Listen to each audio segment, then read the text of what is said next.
Good morning and welcome to the Planning and Placemaking Committee of the 11th of June 2025. I'm Councillor Ian Massey and I'm the convener of this committee, and I'll introduce you to the top table. On my far left is Councillor Grant Stewart, Vice Convener, Miss Audrey Brown, Democratic Support Officer, and Mr Colin Elliott, Solicitor. On my right is Mr Christian Smith, Development Management and Building Standards Service Manager, Mr Sean Patton, Team Leader, Major Applications and Enforcement, and Mr Paul Williamson, Team Leader, Local Applications. And as this is a hybrid meeting, members joining virtually are reminded that if you leave the meeting during consideration of any application, you are unable to participate or vote on that item when you return to the meeting. This also means that if a member loses their internet connection during consideration of an item, they should not vote on that item. Please advise the clerk via the meeting chat that you are leaving the meeting, or if you have lost your connection and are therefore unable to vote on the item. And whilst we are operating as a hybrid meeting today, can I remind councillors and officers to use the chat function to attract my attention, which all members should have access to. Q for questions, C for comment. I will now ask the clerk to confirm any apologies and attendance of those in the chambers and online. Thank you. Thank you, Convener. Morning, members. We have apologies today from Councillor Waters with Councillor McPherson substituting. Everybody is present in the chambers with the exception of Councillor James, who's online. If you could Morning, confirm. Audrey. There's always one. Thank you. Everybody else is present. Thank you. Item 2, declarations of interest. Do we have any declarations of interest? No declarations of interest. Thank you. Item 3, the minutes. Can we approve the minutes of the Planning and Placemaking Committee of the 14th of May 2025?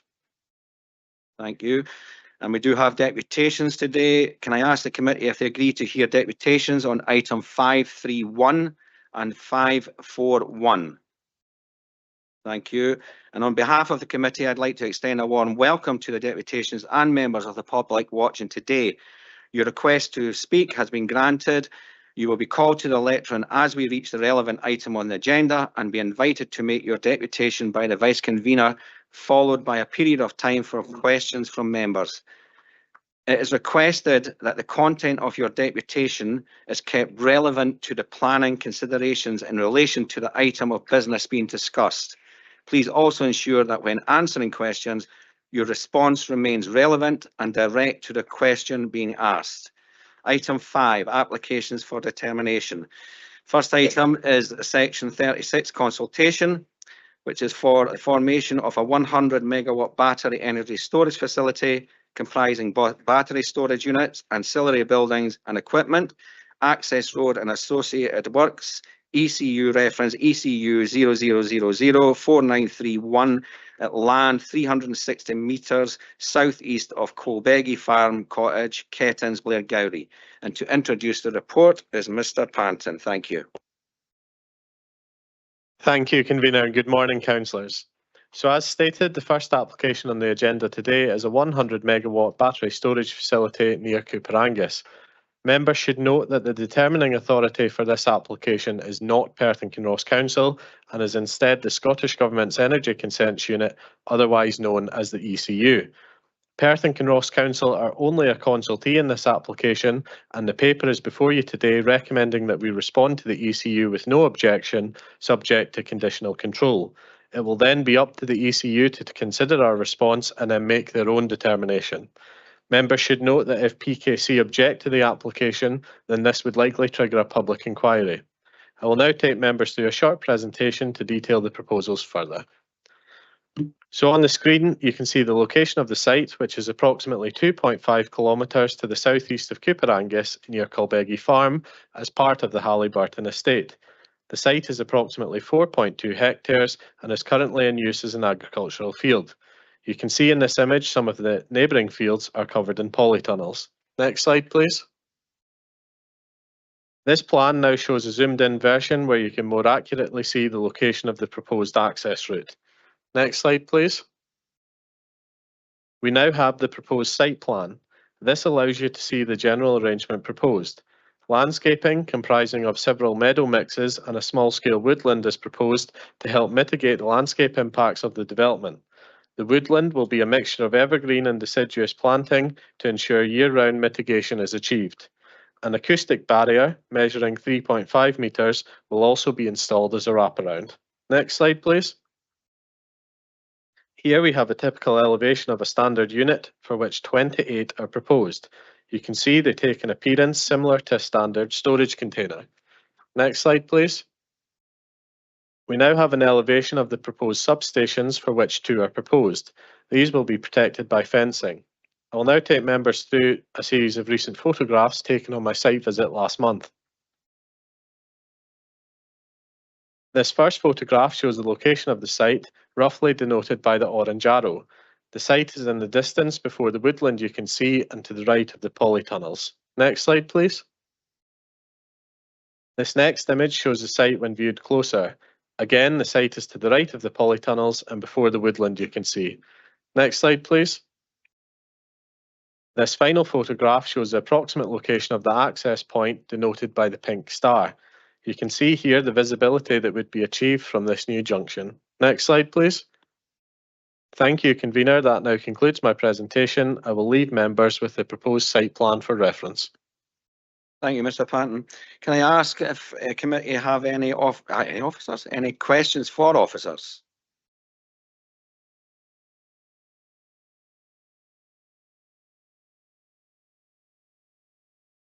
Councillor Cuthbert. Thank you, convener. I was reading the Kettins Community Council letter of interest, and basically it says that there is a potential problem with contamination should there be a fire or the disposal of the batteries isn't carried out correctly. The rationale being that the locals round about there, including the fruit farm next door, used that they had boreholes and they take it from the groundwater, and therefore if it's contaminated that might prevent them being used it. Is this going to be an issue, do you think?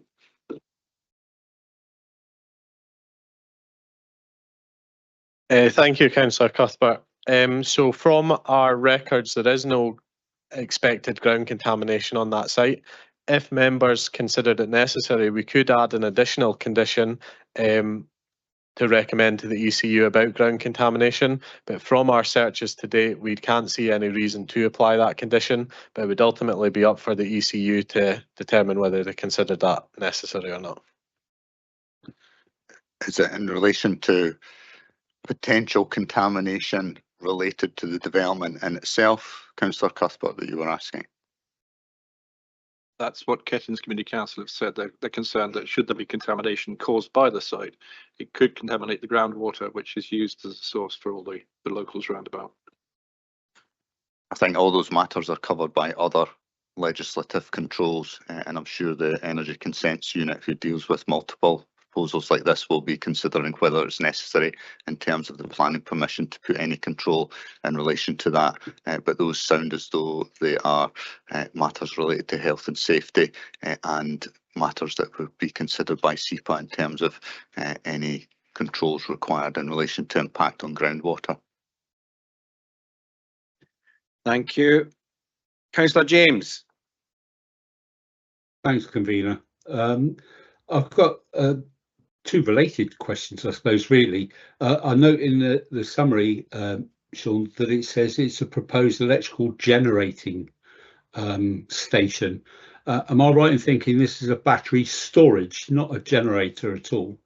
And am I right in also thinking it's 4.2 hectares in total, the size of this site, please? Thank you.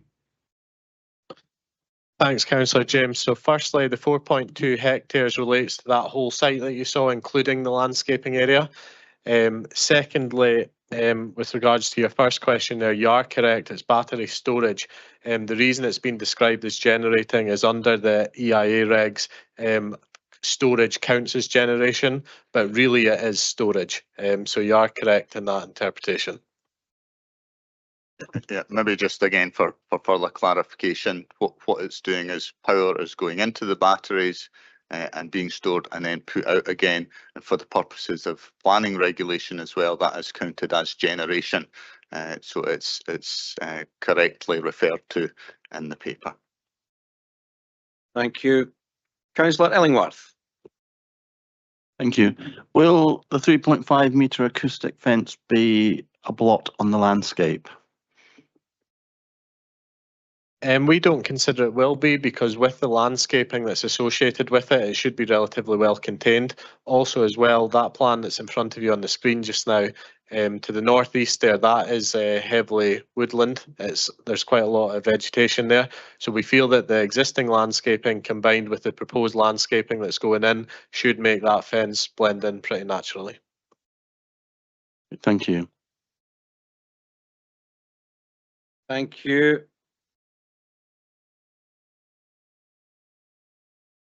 Just a further thing as well, and members might remember a number of committees ago that there was an application in relation to polytunnels and things immediately to the north of this, covering multiple times hectares more than is proposed to here, and are significantly higher than the acoustic fence. So there would be significant containment, but there's also significant impact on the landscape in relation to modern structures already. Thank you. Councillor Braun. Thanks, Convener. Good morning, gentlemen. Question on prime agricultural land. In this paper, it mentions it's, I think, 0.0006 of actual amount of prime agricultural land available, which in itself, as you say, is minimal. But this is an area where there seems to be a lot of applications or pending applications for electrical generation, storage, whatever. So are we taking into account the cumulative effect of losing all this land, which is, it does quite clearly say this does produce a high yield of crops. So are we taking that into account, the potential loss overall? Thank you, Councillor Braun. So the short answer is yes, we've taken into account everything within that area. I would also point out as well, also applicable to other items on the agenda today, the MPF4 Policy 5 soils does allow for renewable energies on prime agricultural land, whereas here we think the scale is appropriate, but we have considered everything else that's going on round about it. Councillor Allen. Thank you, Convener. It's in much the same vein as Councillor Braun's question, really, with regards to prime agricultural land. It seems slightly contradictory in as much as in one part we're saying that it's not good agricultural land, yet at the end of it, it says they're going to reinstate it to agricultural land. So I don't quite understand.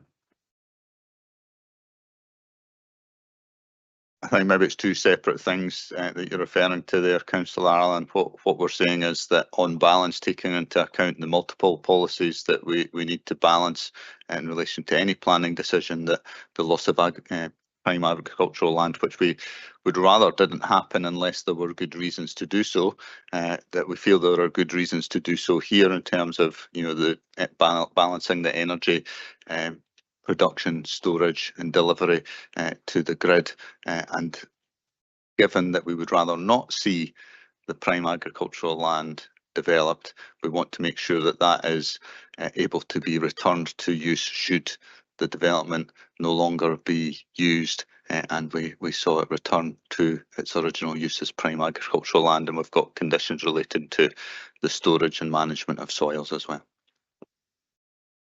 Yeah. It's just to help me understand, and thanks for that, Christian. It's helpful. If it's in a place where we're covered in, what is it called, these polycarbonate tunnels, it's obviously prime for growing. The whole area is prime for growing. So it does specifically say that furthermore, the site has been designed so the land is minimally disturbed, with the intention being to reinstate the site to agricultural use. So either is or it isn't agricultural land. So it is prime agricultural land. I think when the report was saying it's not the best agricultural land, it's only 3.1, which means it just comes into the category of prime agricultural land. However, it is prime agricultural land. So hopefully that clarifies things. Thank you. Councillor Cuthbert, I'll go back to your second question. Thank you, Convener. This is the ECU making this decision, not us. So I'm just wondering, in terms of developer contributions, Are we able to recommend that an advisory is put into the developer talks to the community and make some sort of developer contribution from the site? So although it's ECU that's the determining authority, they still use our development plan when assessing the application. So our development plan's obviously LDP2 and MPF4. Within our developer contributions policy, there would be no requirement for them to contribute for proposals such as this. So I would consider that would be unreasonable for us to add that as a recommendation, but maybe Mr. Elliott would like to come in. Thank you, Mr. Paddington. Jamie, obviously we have our own specific developer contributions, but I think Councillor Cuthbert, you were talking about a contribution towards the community, and that's different. That's something which, even in our planning application, you determine you don't have control over and you cannot regulate. So at best you might mention it, but you be voluntary. It's not something you can dictate or you can indicate, but not dictate. So it's very, very loose. Yeah, that's why I refer to an advisory rather than a conditions, just that we could, that we might recommend that they do talk to community to offer something. It's just that it's not covered because it's new. I mean, okay, wind farms now are making contributions, but in some time these sites probably will be starting to make contributions. I just think we need to get ahead. It's something we don't have control over. The most you could ever do is just simply ask that they give consideration to it, and that's the most. But whether they're good or not, that's something we wouldn't have control over. Yeah, that's what I'm asking, is whether we can ask. Maybe just to give you some comfort as well, Councillor Cuthbert, that there is new guidance that's been introduced, which will require that proponents of proposals of this scale will require to undertake pre-application consultation with communities and other interested parties, which would include Perth and Kinross Council, to listen to what communities and other parties might want to see. And as part of that, there is a requirement to discuss the issue of community benefits. But as Mr. Elliott's indicating at the moment, and going forward, it falls out with planning control. That would be something that would be voluntarily presented by the proponents of any development, but it would be for the Energy Consents Unit to consider whether or not they wanted to preempt that guidance that's now in place, but relates to applications that post-date this one. Yeah, the Kettins Community Council email does mention the fact there has been consultation. The developer has mentioned contributions, but they've not stipulated anything. And it's really just trying to tie that in somehow to sort of ask them to continue with that. Yeah. As I say, that would be a voluntary thing from the applicant. They may or may not enter into voluntary contributions towards something within the community, but it can't be controlled through the planning process. Thank you for that. Councillor James. Yeah, thanks again, convener. We had an application here before us some time ago now in this area, its general area, and it was stipulated it had to be close to a substation. That's the reason the site was chosen. What we've got here is a battery storage unit, so it sucks electricity out of the grid to store for use at a later time. Where's that infrastructure coming from? How's it get, if this is in the middle of an agricultural area, i.e. polytunnels and what have you, where are the lines going to and from, please? I'll take that one for you, Councillor James. So first of all, appreciating this is slightly further away from the substation than we would prefer. However, we're content here because the site they've chosen is relatively well contained. If it was closer to the substation, it would be more exposed. So we feel that actually being a bit further away here is a bit more advantageous because it can be hidden better. So hopefully that clarifies that point for you. In terms of how it's connected to the grid, a lot of these connections actually benefit from permitted development rights. However, so we don't need the detail. However, if it didn't benefit from permitted development rights, it would require a separate planning application to come to us, and that would likely come to us as a council rather than the ECU, just due to the scale of it. So that information isn't fully contained within that the current application, so I can't tell you the exact detailing. I can only let you know the process, I'm afraid. Thank you for that, Mr. Plant. Any Davina, further? can I Yes, follow of up on course. that? Yeah. So, Sean, thanks for the explanation. So potentially, the way I'm hearing this is that we could potentially have a 4 point whatever it is hectare site of 28 battery blocks, 28 inverters, so on and so forth. But they couldn't use them because there's, you know, if they can't gain planning permission for the infrastructure to get in and out. Am I right in thinking that, Sean? Sorry. I suppose you are right that potentially worst case scenario, that could be an option, yes. But I would consider it would be very unlikely because the developer's likely to get all their ducks in a row before they start. But yes, I suppose worst case scenario, you could be on something. Yeah, I would significantly doubt that the developer would invest millions and millions of pounds without being certain that they were able to connect that to the grid back and forward. Thank you. Any further questions? No further questions. Can I ask for a motion? Okay, I'll put forward a motion for approval. Can I have a seconder? Not to eject, aye. Councillor Illingworth, you wish to second? Happy to second, convener. Thank you. Can I ask if there's any amendment? Councillor James. There's a surprise, convener. I think we should reject this, as it was stated by Mr. Patton when he gave his speech earlier. If we were to reject this, it would go to a public inquiry. Given the size of this site and everything else, I know we're not allowed to take cumulative impact into consideration, but this area in general, you know, solar panels, battery storage and what have you, this being in the middle of an agricultural area and the infrastructure is in doubt whether we could get it in or out, I would suggest it was rejected on the ground that it's too large and on a prime agricultural site. Okay, thank you, Councillor James. Do you have a seconder? Councillor Braun. Yeah, I'm happy to second, but I'm obviously subject to being complimented. I can't get the word out there. It's agreeable by Mr. Elliott. But my concern again comes back to this use of prime agricultural land and the loss of it. But happy to second if it is competent. Well, I think Mr. Elliott, you want to cut a couple of minutes?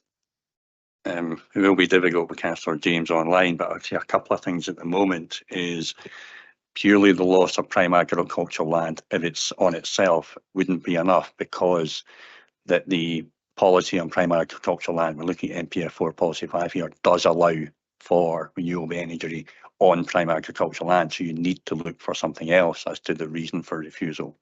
In terms of it's too large, well, there is provision in NPF4 policy 5 is to do with minimising the land take, but there is nothing to suggest, as far as I understand, that the 100 megawatts is taking more land here on this occasion than is required for the 100 megawatts. So I'm not sure why you're indicating that's taking too much. If you're saying that's cumulative impact, well, you've made comments about cumulative impact already. But renewable energy is allowed, and it's a renewable energy policy. Policy 11 is a strong policy in NPF4, which you need to take into account. So I'm kind of at the moment struggling to see what the terms of the amendment would be. Okay, the size for me, Mr. Elliott, I mean 4.2 hectares. They always use the lowest figure. It's actually 10 acres. And that equates to 7 football fields or 1,360 shipping containers, just for interest. So that's a sizable site, and that is situated between a currently used agricultural site. You know, okay, so it's a fruit farm, you've got polytunnels and stuff like that. So the access to it and around it, I think it warrants a public inquiry, to be honest. But I'm then, not sure Councillor how James, else- you would then have to indicate, excuse my language, but size isn't everything. In the sense that there is nothing in the policy that indicates what the size level is to be. So what you're looking at is the individual application. And of course, bear in mind, it is sizable. That's why it's ECU. You know, it's over that limit, but it's battery storage within a certain area. You mentioned 4.2 hectares, but when the report says, I think actually the built area, remember that includes landscaping, etc. The built area, I think according to the report, is 1.29 hectares. So you have to look at the context. But if you're indicating you think the size is too much, then you have to look at the policy and see where that's wrong in terms of policy. You know, if it was had a cumulative impact, which the report does not suggest, then that would be a different matter. But the loss of primary agricultural land of its own, whatever the size, wouldn't be enough. You have to indicate why. Okay, so I get that, Mr. Elliott, and I fully understand that. It's just, you know, if we just allow this to go through, it will just get a tick in the box and thank you very much. You know, just build your unit, and the public have no say.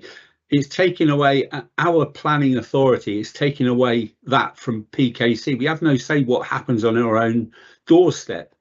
And I just think on something as big and important as this, it deserves an inquiry, and how we object in order to achieve that inquiry, I'm not sure now. If you're saying it's difficult to defend, then I'll, you know, whatever. Yeah, I appreciate that, Councillor James, but you're not into reasons for refusal, you're into process. Now, I understand where you're coming from in the sense of the process is not the same as it would be before us. I do understand where you're coming from. However, that's the process in which you have to work in today. And that in itself is not sufficient. The other thing about very practical, not legal here, is if you're looking for refusal, it won't be the officers at the inquiry, it will be you. And it's you that needs to then stand up and say why you think it should be refused. And therefore you have to have detailed grounds relating to the individual application as to why it should be refused on this occasion. I appreciate where you're coming from. You know, it's may seem counterintuitive. No, it's quite sizable in that area and it's a loss of agricultural land. But I'm back to saying, where is the policy? And I'm struggling to see from what you've said where the policy is to justify refusal, unfortunately.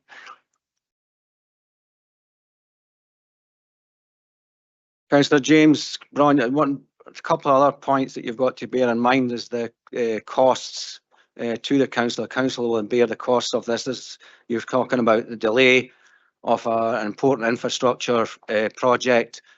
We have to defend this refusal at the court.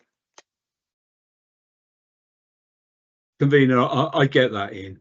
I really do, and I'm just trying to play devil's advocate, if I'm honest. You know, we're not allowed to use cumulative impact. Councillor James, we are allowed to use cumulative impact. That's taken into consideration. You've already got Market Hill and Cooper Angus. So is there an over subscription on battery storage sites in this area? In the opinion of the officers, there's not.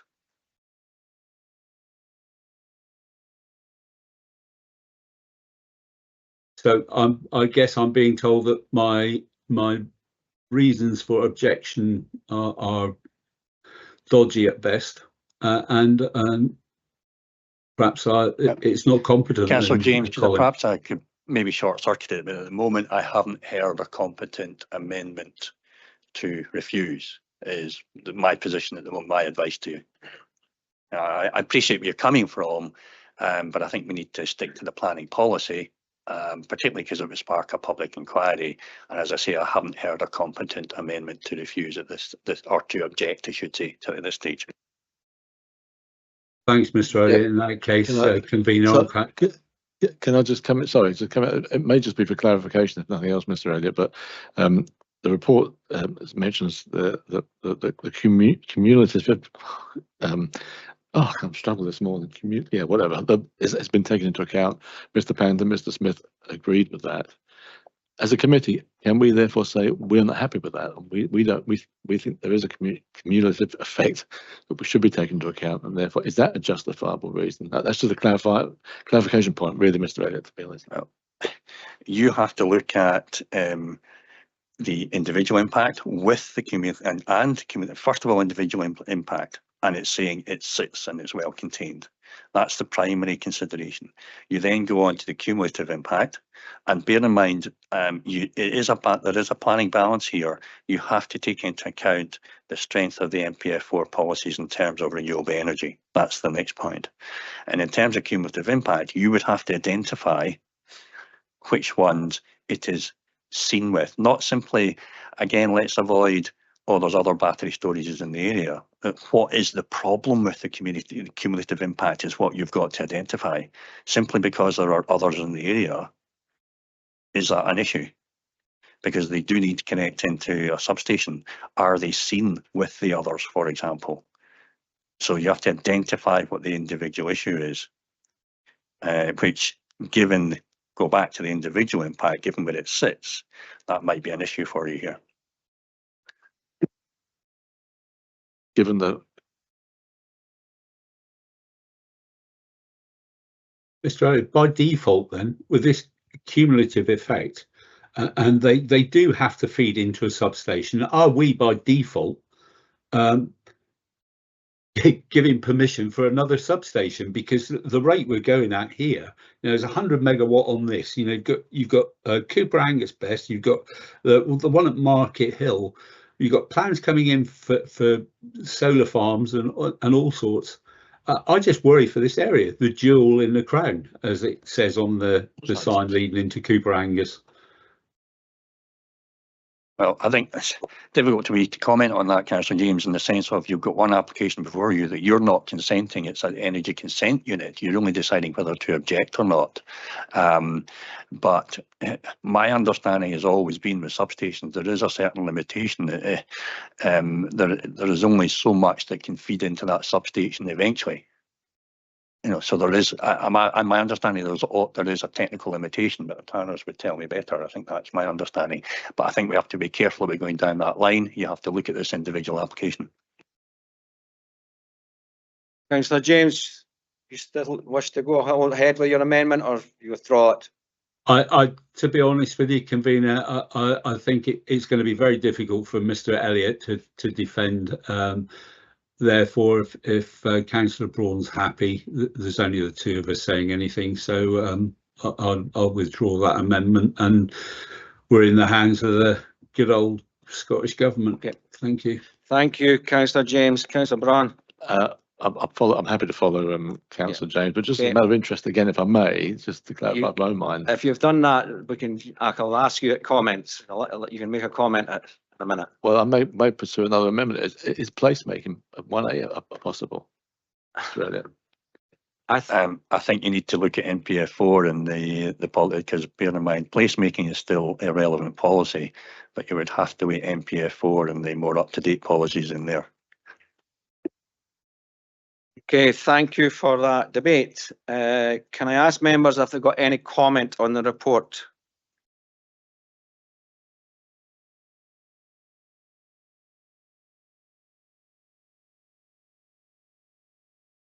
No comment.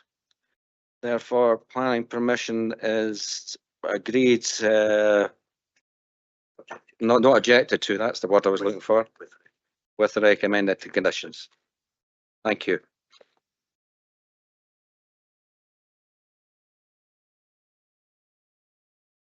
Okay, we'll now move on to 521, which is a section 37 consultation, and it is at Teeling of Westfield, a 400 kV upgrade, land 300 metres south mains of Meginch, Errol, Perth. And to introduce the report is Mr. Panton. Thank you, convener. So as stated, the next application on the agenda today is for the upgrade and reconductoring of overhead lines. Like the last application, PKC are not the determining authority here, and it is instead the Scottish Government's Energy Consents Unit. PKC are once again a consultee, and the paper is before you today as we are recommending that we respond with no objection. I'll now take members through a short presentation to detail the proposals further. So on the screen, you can see the first section of the line, which enters PKC from the Fife local authority area. The line here progresses between Abernethy and Newborough and then crosses the rivers Erne and Tay, then runs along past St Meadows. Next slide, please. After St Meadows, the line then runs along the Carse of Gowrie, past Errol towards Inchture. Next slide, please. After Inchture, the line then continues along the Carse of Gowrie to Longforgan, when it then heads in a northerly direction to bypass the city of Dundee. Next slide, please. The line then extends around Dundee to connect into the Angus local authority area. Next slide, please. This plan now shows the full extent of the route, which measures approximately 37 kilometres. The existing line has a capacity of 275 kilovolts, and the upgrade will allow 400 kilovolts capacity. Importantly, members should note that the upgrades primarily involve the upgrade of existing equipment rather than replacement or larger pylon towers. As per paragraph 4 of the reports before you, only one pylon tower is required to be replaced. I would also point out that both Angus Council and Fife Council have already responded to the consultation, neither of which have any objection to offer. Thank you, convener. That now concludes my presentation. I will leave members with the proposed site plan for reference. Thank you, Mr. Patton. Can I ask if committee have any questions for officers? Councillor Braun. Yeah, just a very quick one, Mr. Panton. You highlighted it just now, the replacement of possibly 2 temporary towers. I couldn't see in the conditions any requirement for them to be removed. Is that? I mean, obviously, let's say for a year, but there's nothing in the conditions to confirm they will be removed. Obviously, they're presumably there to continue, string the cables while they're doing the other tower replacements. But there was nothing that I couldn't see in the conditions saying they have to be removed after they cease to be useful. Thanks, Councillor Braun. So you're correct, there's nothing within the conditions to that effect. Now, for this application and the next application on the agenda, it's actually slightly unusual that the ECU have already forwarded us a set of conditions and said this is what we're looking to apply. Are you happy with that? So we're basically proposing to go back and say we're happy with those conditions. So they've not included a condition to that effect, but we're proposing it's okay. And like I said, Angus and Fife have already responded and they're okay with those conditions. So rather than PKC go back with a different set of conditions, that's why we'd stuck to those conditions. So hopefully that clarifies. Councillor Illingworth. Thank you. Do we know anything about the impact on communities of this work getting done? We don't. Unfortunately, we don't is the simple answer to that. However, if we were minded, we could suggest an additional condition regarding a mitigation plan to that effect. However, I would consider that a company like SSEN would have contingencies in place to ensure that disruption's minimalised. Thank you, Mr. Patton. Any further questions? No further questions. Can I ask for a motion? Councillor Braun. If that's going to be just to move the paper. Thank you. Councillor Allen, second. I'm happy to second, convener. Thank you. Can I ask if there's an amendment?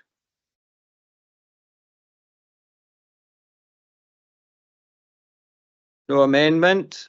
Can I ask if committee have any comments on the report? No comments on the reports. Therefore, we are minded to grant the proposal with no objections to the proposal. Thank you. Move on to the next item, which is 53531. And again, no, I forgot to turn my page. I do apologise. So the next item is 522. which is again a section 37 consultation, and it's for the upgrade to existing overhead line, Ailith to Teeling, land 320 metres west of Drumkilbo, Mains, Fareham, Meagle, Blair Gowrie. And to introduce the report is Mr Panton.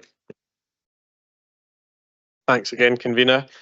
So the same as the last item on the agenda, this is an ECU application for the upgrade of existing overhead lines to increase capacity from 275 kilovolts to 400 kilovolts. Again, members should note that the upgrades primarily involve the upgrade of existing equipment rather than replacement or larger pylon towers. I'll now take members through a short presentation to detail the proposals further. So as you can see on the screen, the location of the pylons, they run down from the new substation at Ailith, past Meagle and into the Angus local authority area. Next slide, please. Here we have a photograph from my site visit last month. The pylons under question are shown by the pink arrows, and the recently completed Ailith substation referred to is shown by the yellow star. Next slide, please. We now have a more detailed site plan of the route from the Ailith substation into Angus. I would again point out that Angus Council have already responded to the consultation and have no objection to offer. Thank you, convener. That now concludes my presentation, and I'll leave members with this plan for reference. Thank you, Mr Panton. Do committee have any questions for officers? Bailey Williamson. Yes, thank you, convener. It's about specifically about roads that needed to be developed going in and out of the area. I take it they will be actually returned to once the upgrade's been completed. Yes, that would be the intention, Bailey Williamson. Thank you. Councillor Cuthbert. Thank you, convener. Yeah, I'm just curious because this seems to terminate at tower 685. It doesn't terminate at the electrical substation, which the other line does. Are they actually going to be upgrading between that point and the electrical substation? Seems to be a gap. Yes, so the way these applications have all been submitted are piecemeal just because of the different crossovers between Angus, Dundee, Fife.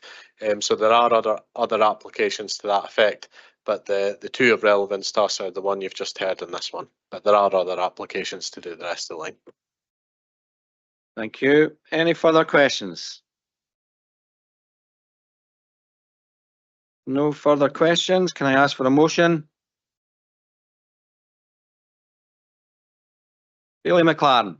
Thank you, convener. Yeah, happy to just approve the paper as stated in our. Thank you. Bailey Williamson, you wish to second? I'll second, yes. Thank you. Can I ask if there's an amendment? No amendment. Do committee have any comments on the report? No comments. Okay, thank you. Then planning permission is granted. So there are no objections to this proposal. Thank you. We'll now take, if the committee's permission, 10-minute recess. Yeah. Okay, thank you. So we'll move swiftly on to the next application. Convener, sorry, we're one man still. Can we hold on for a couple of minutes?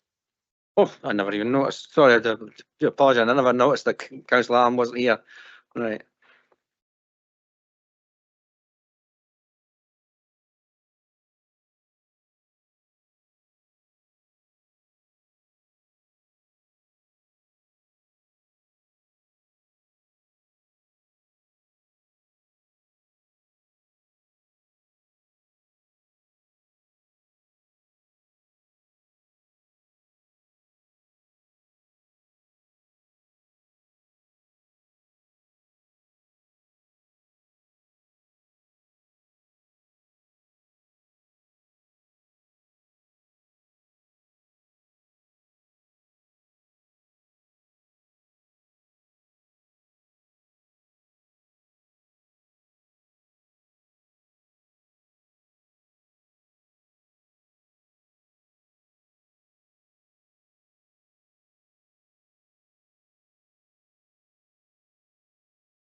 Thank you, Councillor Ann, for rejoining us.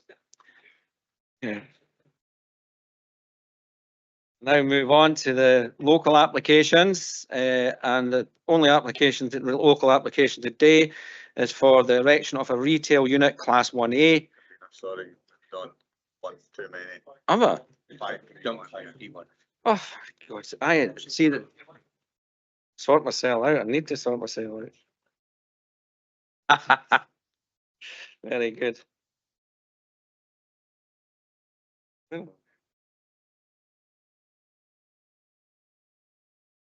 Other substance. Right, okay, okay. Okay, I do apologise for that. We're still on the major application. So this is 531. This is for formation of a 49.9 megawatt solar farm comprising ground mounted solar array, inverters, substation, ancillary buildings, fencing, CCTV cameras, access tracks and associated works at land 500 metres northeast of East Soccer House, Kinrossy. And to introduce the report is Mr. Panton. Thank you, Convener. So as stated, the next application on the agenda today is a 49.9 megawatt solar farm near Kinrossy. Unfortunately, we are recommending refusal of the application before you today.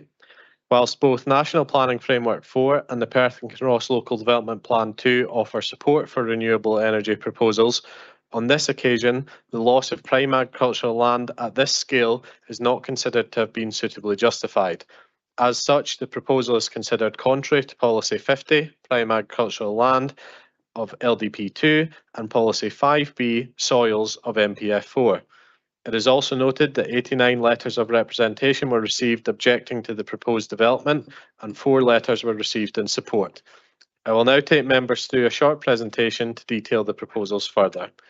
So on the screen you can see the location of the site, which is adjacent to the A94 road and near the settlements of Kinrossy and Soccer.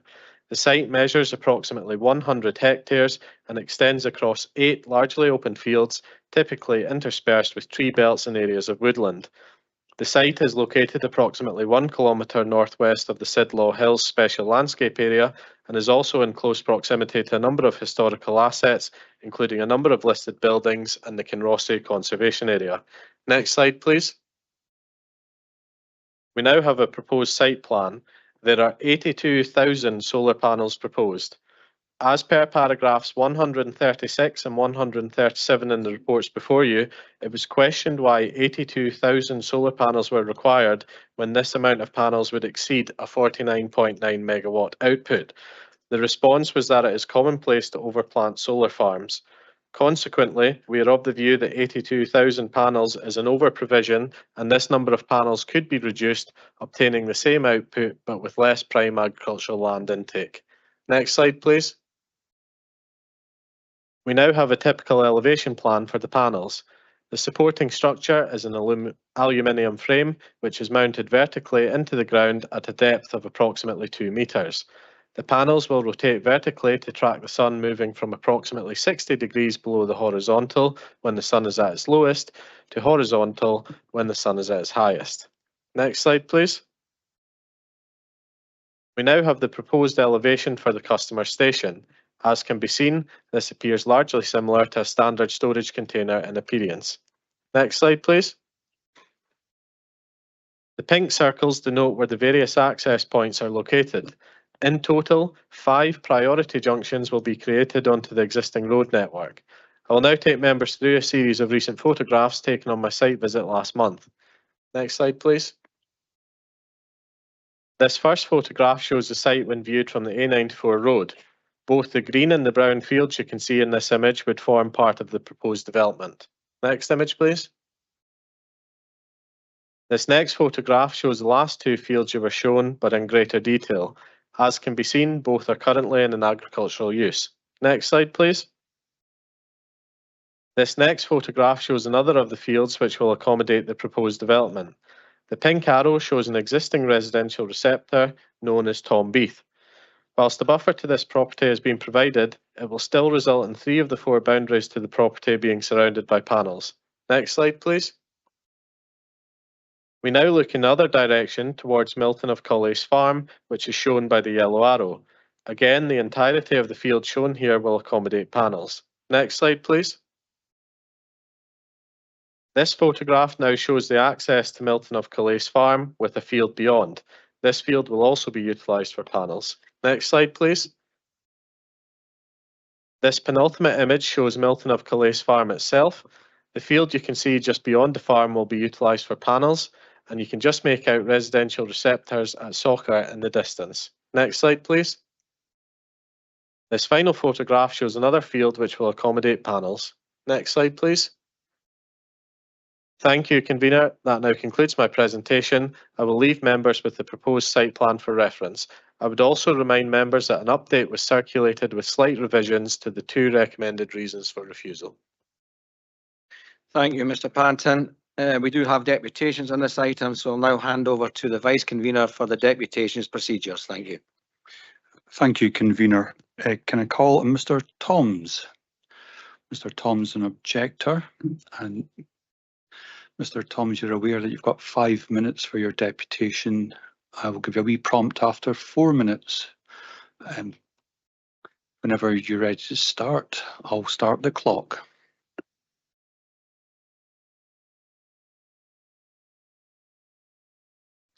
Sorry about that.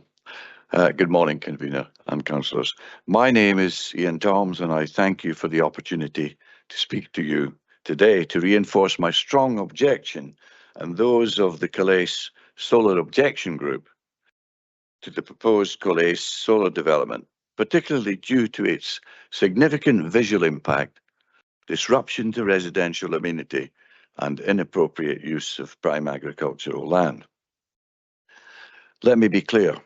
I'm not opposed to renewable energy, far from it, as I personally have rooftop solar panels and have recently replaced an underpowered ground source heat system by air source heat pump units. Renewables must be planned strategically, sustainably, and in proportion to their setting.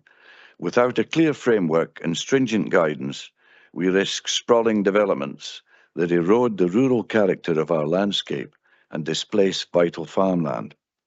That is why the Calais Solar Objection Group and I fully support the Planning Officer's recommendation to refuse this application. My wife and I have lived for some 11 years at Tom Beath, which you saw on the slide, which is named and reviewed in the Planning Officer's report. In that time, we have deeply reconnected with the Valley of Strathmore, where I was born and spent the first 22 years of my life. We are surrounded by rich, productive farmland that changes with the seasons. Fields of rotating crops like potatoes, barley, carrots, peas, and rapeseed, alive with the rhythms of working agriculture. Deer roaming the open fields, oyster catchers nesting, and migratory geese visiting cereal fields in the autumn months. Such views and lifestyle define our daily experience and fulfill our retirement aspirations. Walking along the core paths near our home, I often meet neighbours and strangers out enjoying the landscape. People come here for the peace, the view of the hills and the living countryside. This would all be fundamentally altered by an industrial scale solar installation, with at least 40 years of high fencing, CCTV and metal infrastructure blighting the countryside. This isn't a theoretical concern. The development would directly dominate the outlook from our homes, core paths and adjacent roads, turning a living, working landscape into an industrial one. Here I speak out not only for myself, but also for our neighbours, who've also raised their voices in objection, many through direct objection letters or via our door-to-door survey.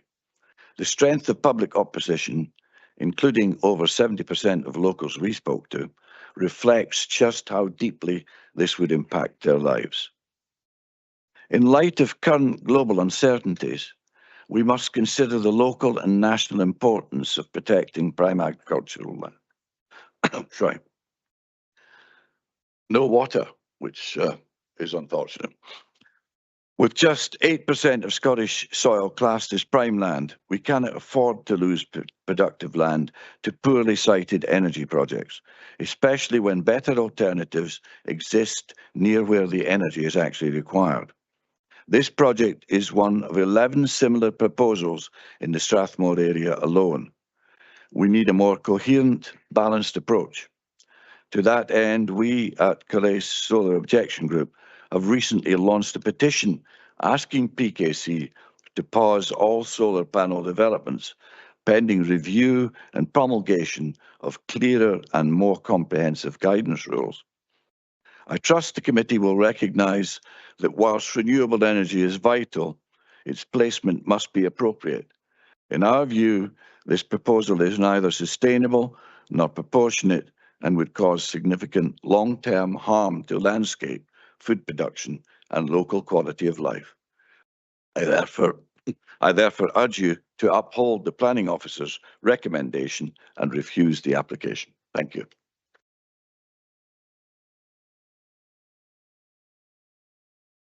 Mr. Tom, would you be willing to take any questions from members? Okay, we'll give it a moment for the IT system.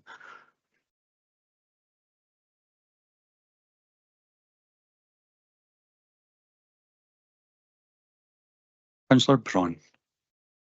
Oh, sorry, Vice Convener. I thought somebody was ahead of me there. Sorry. You mentioned, sorry, thank you for your deputation. You mentioned alternate sites in your deputation. Is there a specific one you're thinking of? No, not really. Nor would I say has Solar 2 come up with any.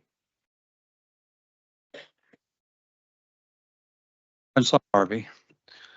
Hi, thanks very much for your presentation. Can you just clarify where the house, the Tombeath, is on the map, just above you there? Thanks.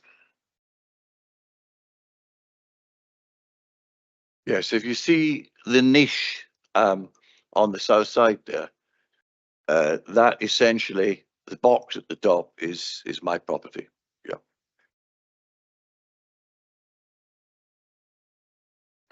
Councillor James, did you understand the response there?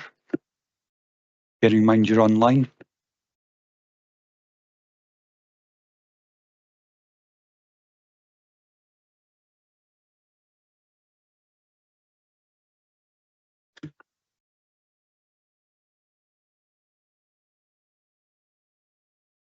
Councillor James.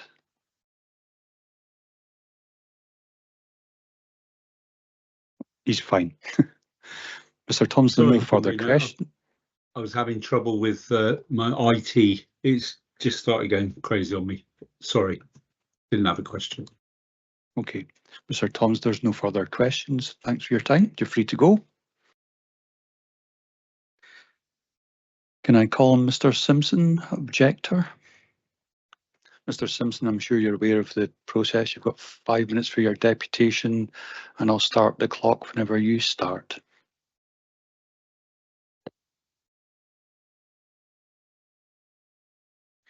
Convener, councillors, thank you. I rise in support of the officer's recommendation for refusal. While my wife, children and I fully support renewable energy and the transition to net zero, that transition must be fair, proportionate, policy compliant and in the right place, not at the cost of Scotland's irreparable resources, its prime agricultural land and historic landscapes. This proposal breaches multiple policies within MPF 4, most clearly Policy 5 on soils. There is no locational need. It's not small scale. It doesn't minimise land take and is not a nationally significant project.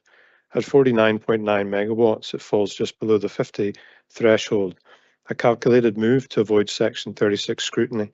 That reveals the real motivation here, a commercial decision, not a national priority.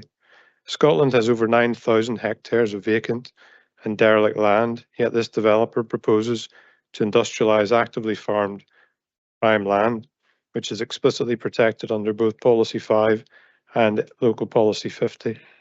Before turning to ground-mounted panels on our best land, we should prioritise solar on rooftops, brownfield sites and existing industrial infrastructure, followed by poor quality soils.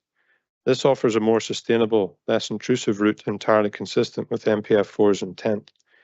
We can build solar panels in many places, but we cannot manufacture more farmland. The developer and landowners suggest that removing this land from food production for 40 years will allow the soil to recover and promote biodiversity. But framing this conversion as an environmental recovery measure misrepresents the facts. Those benefits could be realised tomorrow through better land use practices, such as regenerative farming, agroecology, and low-impact mixed systems, all of which restore soil health without removing the land from arable use. Let's be clear, 40 years is not a temporary change. It's the better part of 2 generations. Our children will have grown up, maybe had children of their own, and the panels will still be there. This is effectively a permanent land use decision. The visual and cultural impact is equally significant. Policy 29 on rural development requires respect for landscape character, yet this development would fundamentally alter a historic, culturally significant area, transforming the open rural setting into an industrial compound. Rural communities should not be treated as zones of convenience for large infrastructure. While the proposal avoids direct harm to individual features, it dominates the centre of a sensitive and rich historic landscape that includes Macbeth's Hillfort, Cairn, Stone Circle, nearby Conservation Village, and many other heritage assets. The addition of fencing, CCTV, and rows of dark panels undermines their setting and meaning, rather than offering a complementary relationship with the landscape. That contravenes Policy 7 on historic places and sets a dangerous precedent for cumulative heritage harm. The development footprint is enormous in comparison to the area occupied by the nearby settlements of Soccer, Damside, Kinrossy, Calais, Burlton, Woodside, Campmere, and Balbeggie. That's not proportionate, it's overwhelming and entirely out of scale with the surrounding landscape and communities. It's important to remember that while MPF4 supports renewable energy, it doesn't do so at the expense of other national and local priorities. This proposal stands opposed to food security and disregards its local impacts. On those terms, it fails environmentally, culturally, and strategically. I urge you to uphold the recommendation for refusal. Thank you. Thank you, Mr. Simpson. Are you willing to take questions from members? Okay, we've got a moment to far IT.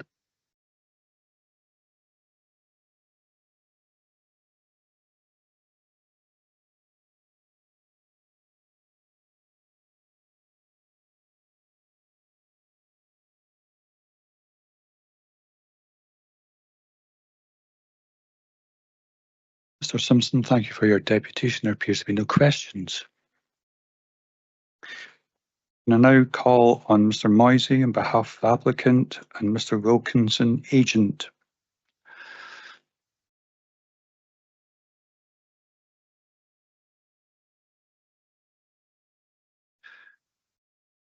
Morning, gentlemen. I'm aware that we're having one deputation and Ms. Wilkinson, you're going to support with questions. In your own time, Mr. Moisey.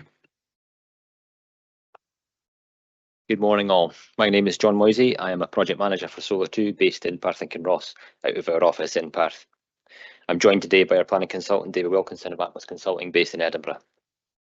We'd like to begin by thanking you for your consideration in accepting our deputation today and for the time and effort that members have dedicated to reviewing the proposal before you. We'd also like to acknowledge the planning department's work in managing a complex process and engaging with us throughout that. They've engaged constructively and produced a comprehensive handling report. We understand that the core issue lies with concerns regarding land taken away from food production and impact on soil quality. The proposed Calais solar farm represents a significant opportunity, not just for the local area, but for Perth and Kinross as a whole. With an export capacity of up to 49.9 megawatts, this development will deliver utility-scale renewable energy directly into the local grid via a distribution connection at Cooperangus. To put that into real terms, this project will generate the equivalent energy demands of over 11,000 homes. That is more than 15% of all circa 70,000 households in the Perth and Kinross Council area, based on the 2022 census. That is a meaningful contribution to the region's energy transition. To deliver this, the land required that is classified as prime would account for just 0.1%. Cumulative development in the immediate local area amounts to just 0.5% of all such land within the council area. This is a very small, time-limited land use, and most importantly, it is easily reversible. The land will not be built over in any permanent way. This is a temporary permission. It can remain usable for agricultural purposes, with grazing continuing beneath panels. This dual use, producing clean energy while still supporting food production, offers a more efficient, climate resilient use of the land than intensive cropping for non-food cash crops, which cover more than half of the land take in Scotland for all cereal production, based on the Scotland Agri-Census from 2023. Over the lifetime of the solar farm, the site will act as a 40-year set-aside, allowing the soil to rest and regenerate with improvements to soil structure. In time, this could even enhance overall soil health and increase CO2 sequestration within the site area through a reduction in ploughing and ground disturbance. There have been no objections from statutory consultees, no concerns over traffic, ecology, flood risk, noise, or visual impact following relevant mitigations through the planning process. The only point of contention is the temporary partial change of the land use. As we have set out in our most recent submission to the Council, the recommendation for refusal is a clear misapplication of planning policy, and for the reasons we have set out would be considered unreasonable. This is particularly so in light of Policy 5, Soils, of MPF 4, which gives clear and strong weight to developments that support the transition to net zero and expressly allows for renewable energy developments to be sited on agricultural land. Tackling the climate crisis is not a discretionary matter, it is a national priority, and this proposal directly aligns with that. Throughout this process, we have listened. Consultations have been ongoing since May 2022. The scheme has evolved significantly with layout revisions and hedgerow enhancements designed specifically to respond to landscape and visual impact concerns raised by local residents and through the planning process by planning officers. We believe this is a project that not only meets the relevant technical requirements, but also offers broad benefits. A major contribution to Perth and Kinross Council's climate change strategy and local energy plan, both of which commit to reaching net zero by 2045 and cutting emissions by 75% by 2030. It presents meaningful carbon savings of around 15,000 tonnes per annum. It provides improved local biodiversity. It will retain agricultural land use coupled with long-term security for the farming business at Milton of Calais. There is also a community benefit scheme associated with the development, though you do obviously understand that that is not a material consideration in your determination. In conclusion, this is a balanced policy compliant proposal that delivers substantial environmental energy generation and local benefits while only requiring a negligible reversible partial change to land use. We strongly urge the committee to consider not just the short-term partial land use change, but the long-term strategic value this development offers to PKC and Scotland as a whole. And with that, this proposal be approved to allow it to meaningfully contribute to the greater good. Thank you again for your time, and we'll be happy to answer any questions you may have. Thank you, gentlemen. Could members populate the chat function if you have any questions? Councillor Harvey.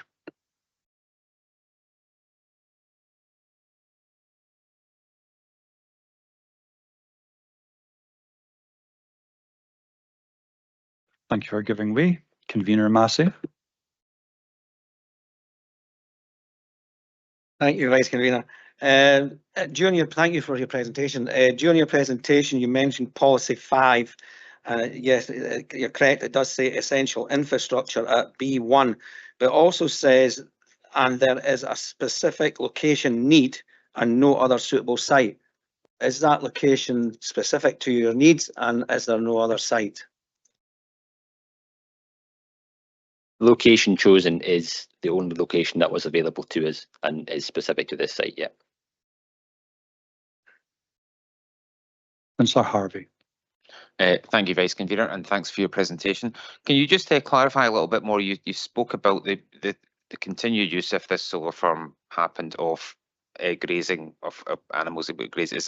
Can you clarify which animals would be able to graze? Would that be for the full time? Would there be any restrictions on the size or numbers or that?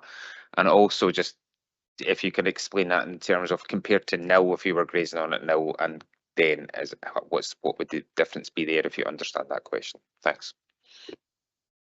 So in terms of grazing animals that it would be available to would obviously just be kind of smaller animals like sheep.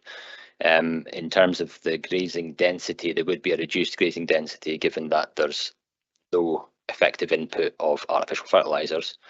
There is obviously the input from the sheep grazing the land and then defecating on that effectively. So the natural fertiliser process does continue there. So you would see a reduced overall grazing intensity effectively on the land. However, you balance that with the fact that you're generating kilowatts as well as kilocalories at the same time. So, Councillor Allen. Thank you, Vice Convener, and thank you, Mr. Moisey, for your deputation there. When you were speaking, you were suggesting that this solar farm could generate up to 49 kilowatts. I'm just listening to the officers earlier on, and with this size of a farm, can you tell me what you can actually achieve with those many panels? Thank you. so it's always based on the grid connection capacity. Effectively, you can build, I think, as been alluded to, in terms of the number of panels behind the meter can be increased to generate effectively potentially more energy. What that does is with solar systems, and anyone that has solar on their house would understand, I suppose, and know through the use of it, in that you don't necessarily generate 49.9 megawatts all the time. That's only when the sun's at its peak. So there's an element of overplanting in the background behind that, effectively, which is all through it is all on this plan, that allows the grid connection to be maximised to its highest potential effectively, so you can generate the most amount of power. There will be clipping during the higher sun periods of the day during the middle of the summer, but you overplant that extra little bit in the background effectively to try and flatten that curve out, as it were. So yeah, my question was, what is the maximum you can achieve? So the maximum export capacity would be 49.9 megawatts. That would be the maximum we could push out at any given time. That's the maximum that you can achieve. In terms of it, yes. In terms of export, yes.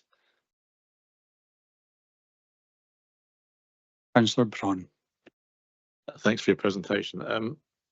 I was reading through the objectors' letters, and one of them, I have no idea what this is, mentioned that there is quite a new development in solar technology.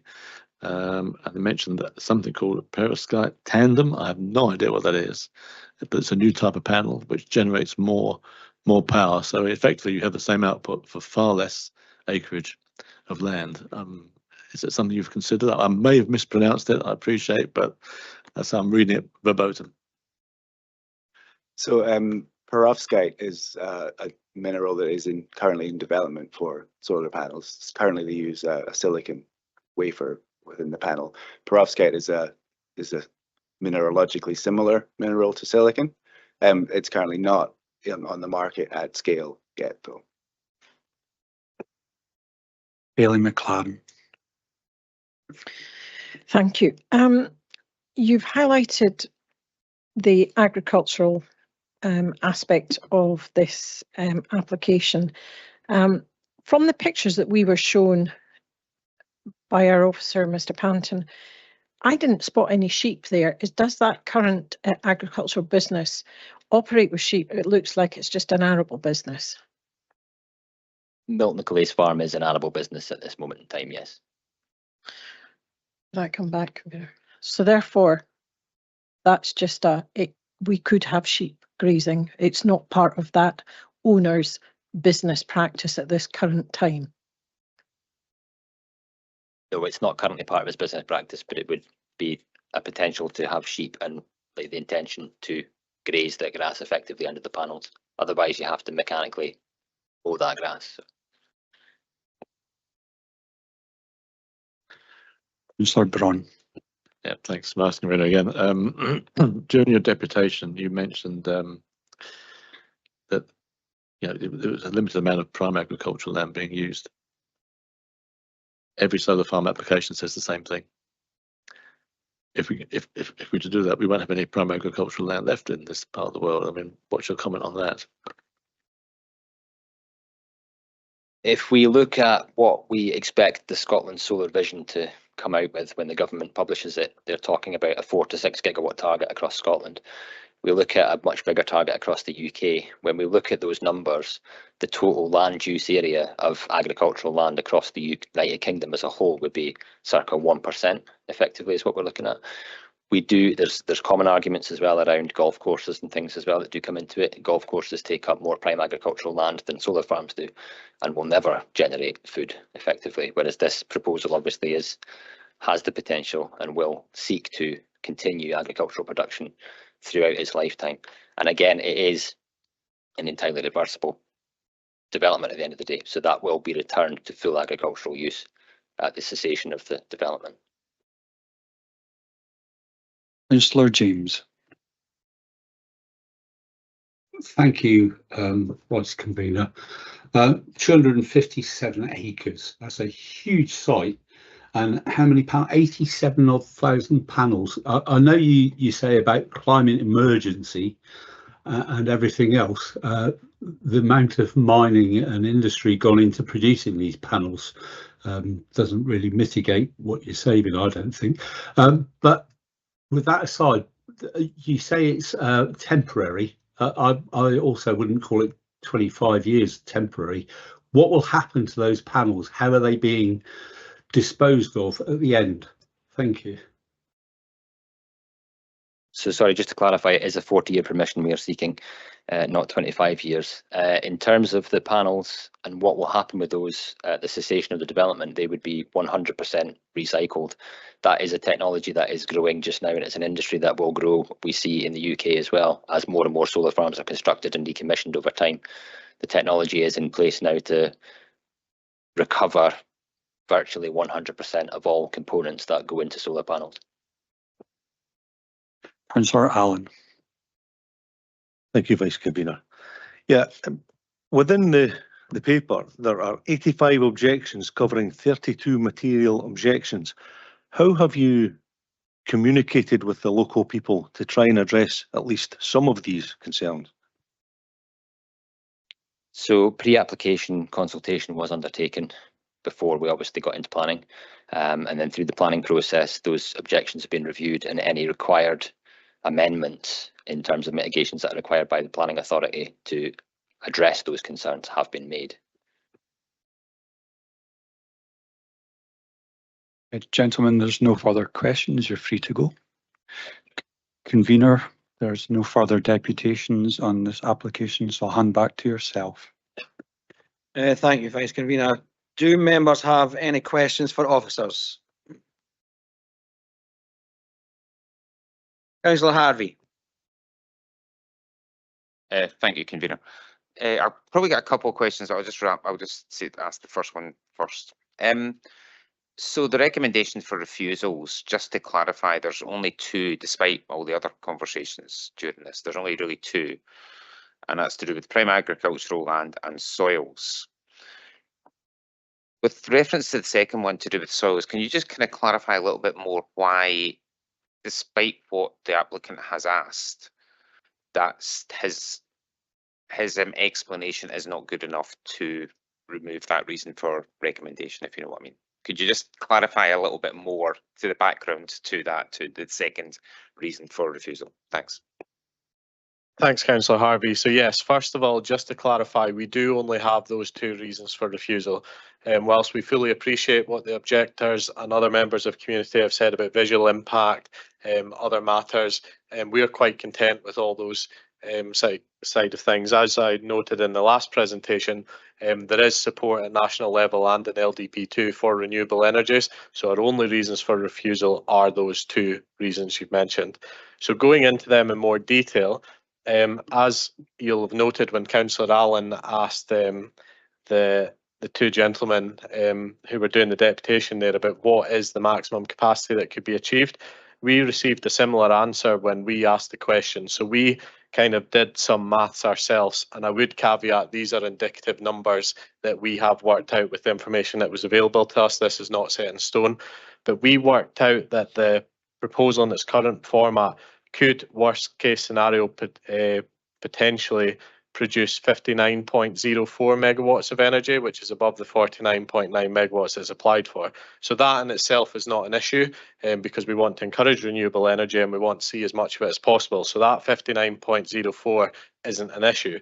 However, that does beg the question, why do we have 82,000 panels if we're only going to be looking for 49.9 megawatt output? So we have worked out, and again, indicative, that there's potentially an over provision of 12% of panels here, which equates to roughly 9,828 panels too much. So that, as we can see on the plan there, it's over 8 fields at present. We believe 49.9 megawatts could be condensed into approximately 7 fields or thereabouts.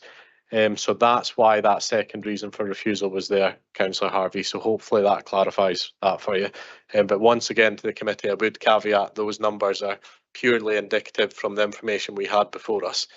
But that's kind of the conclusion we arrived at. Okay, thanks. Can I have a follow-up question? Yeah. Okay, I was more asking about the soils, but that has answered a question that I was wondering anyway. Is it something you take into consideration that there might be an over provision of such things for solar panels being off or other support parts of it? And my second question, if you take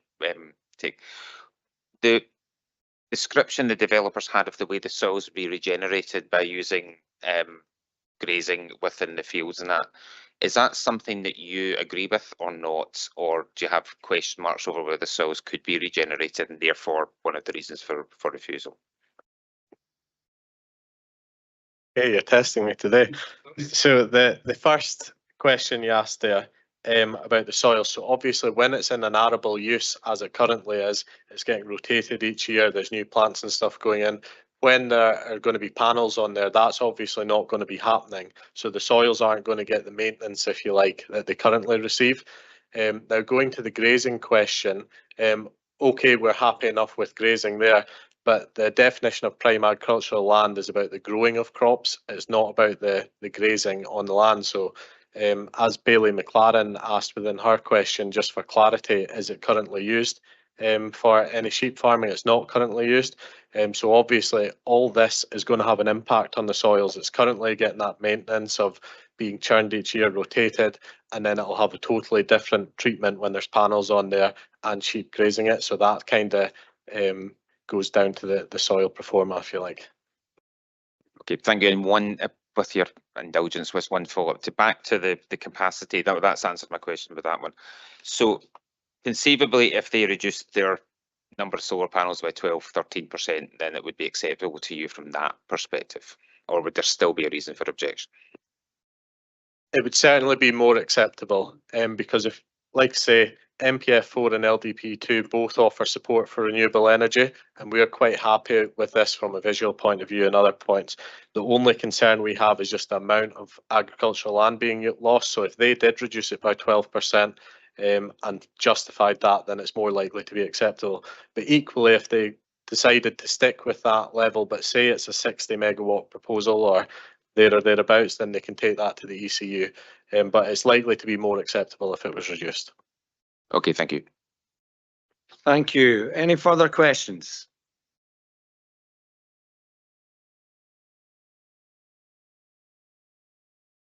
No further questions? Then can I ask for a motion? Councillor Cuthbert. Thank you, Convener. Yes, I would propose that we accept the recommendation by the officers and refuse this application and incorporate the amended version that was sent out last night for the reasons. Thank you. And Councillor Allen, you wish to second? I do indeed. Thank you. Thank you. Can I ask for if there's an amendment?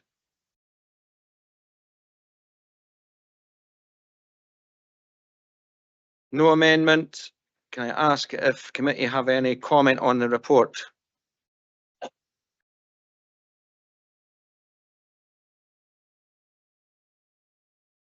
No comment on the report. Okay, thank you. Therefore, planning permission is therefore refused in line with the recommendations. Thank you.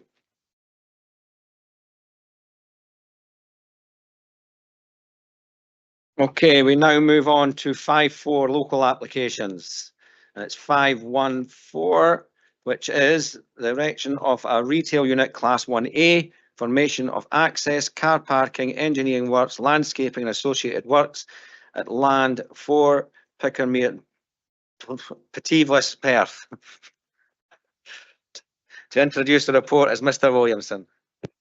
Thank you, convener, and you've saved me from that embarrassment as well. This application was previously considered by this committee in February 2023, with a decision taken that the application should be granted, subject to a legal agreement to secure transport contributions and the cessation of the retail use at the existing store off Glasgow Road. Following the grant of planning permission, that decision was then the subject of a judicial review. The outcome of the judicial review process was that Lord Richardson considered that the manner in which the council assessed the proposal in considering the uplift in floor area in comparison to the existing store was incorrect, and that the impact of the retail development as a whole must be considered. In the opinion of Lord Richardson, in order for a proposed retail development to be supported, it requires to be both small scale and neighbourhood development. They further added that there's no way that an 1,800 square metre development having a catchment of half the city could be said to be small scale neighbourhood retail development. Therefore, the previous decision was reduced, which in effect returns the application to the council to reassess the proposals, taking cognisance of the judicial review findings. The report before you today goes into considerable detail to then consider the proposals as a whole, and in particular against criteria 28C of MPA 4 policy 28 on retail, which is the one which requires proposals to be small scale and neighbourhood development.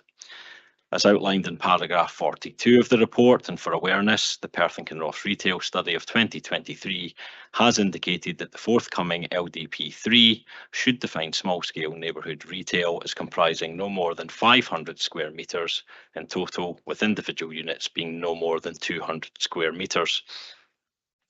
In summary, while there's a degree of sympathy with the applicant's predicament, having previously had a positive recommendation, taking the decision of the judicial review into account, it's not considered that the other relevant policies of the development plan, such as those relating to brownfield and vacant land development, would outweigh the principal retail policy, which seeks to protect city and town centres, as well as allocated retail or commercial sites, thus avoiding further out of town retailing, with the exception of small scale neighbourhood retail, which we have already confirmed this is not.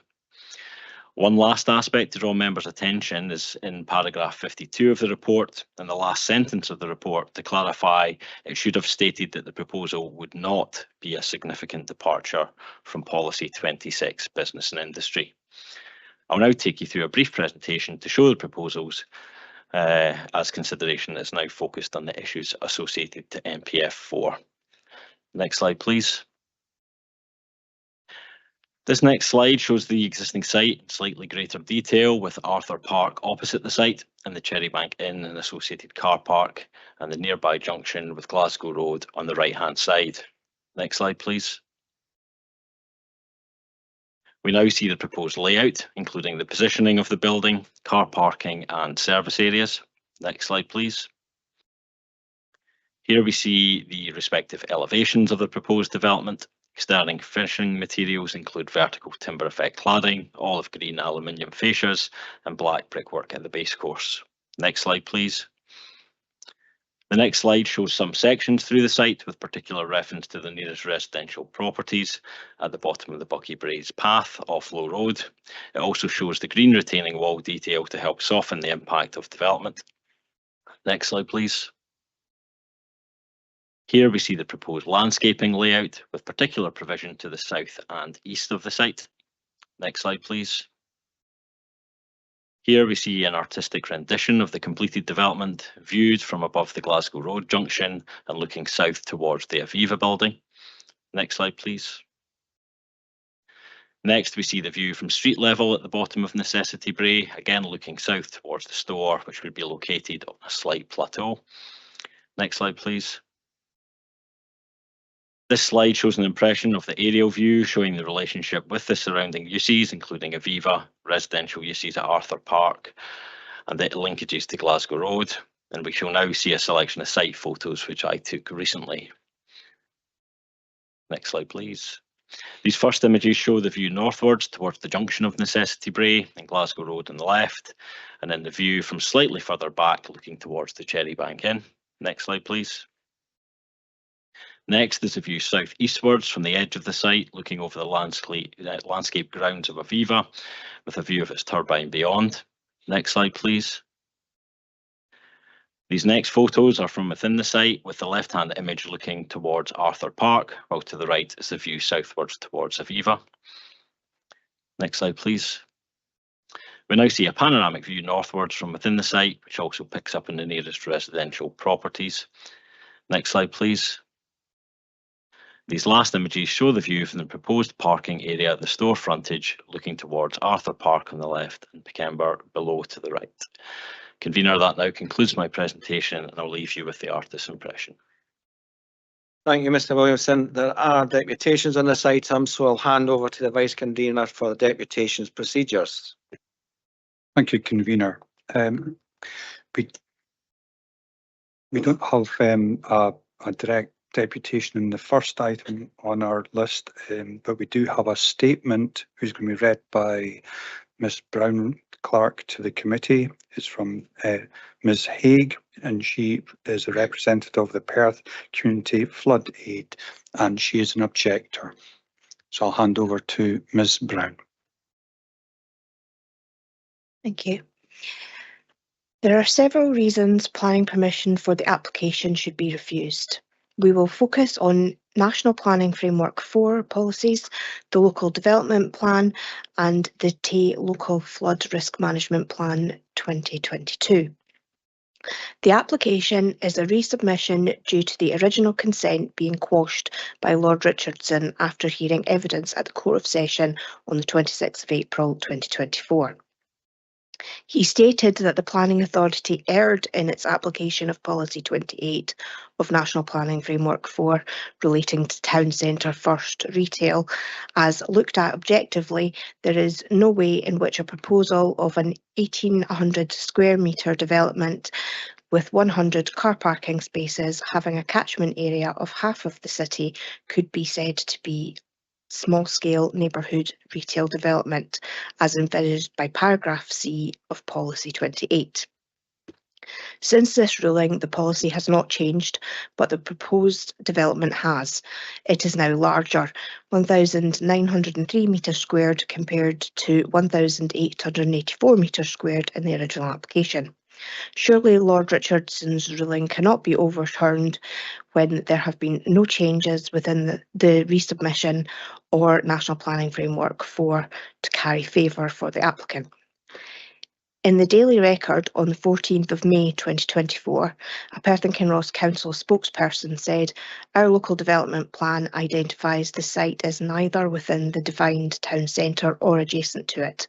While we accept that a retail unit will provide some employment opportunities, it was not considered sufficient to outweigh the loss of a relatively large allocated employment site and the wider contradiction to current retailing policy, which has the potential to have an adverse effect on existing retailing centres."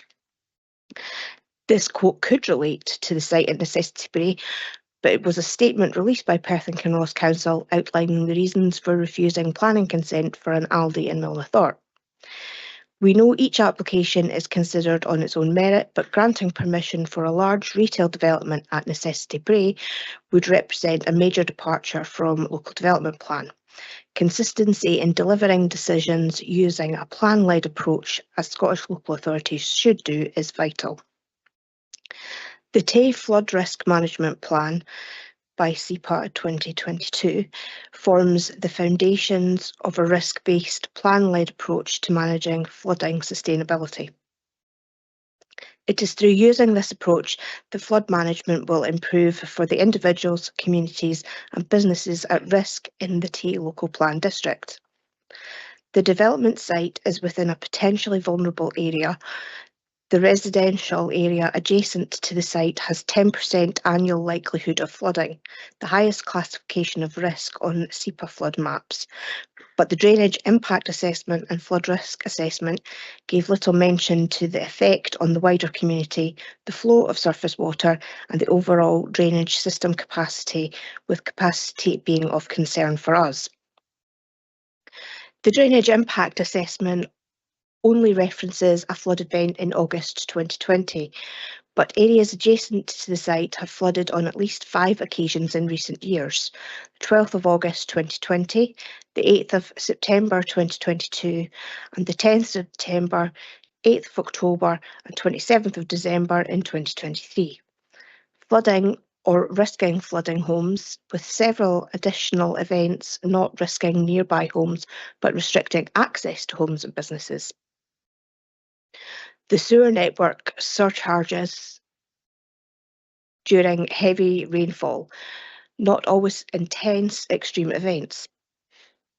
Scottish Water have stated that there is currently sufficient capacity in the Perth water treatment works to service the development, but this does not include the combined drainage and water storage system between the site and the treatment works. So not just affecting the residents adjacent to the development site, but those downstream too.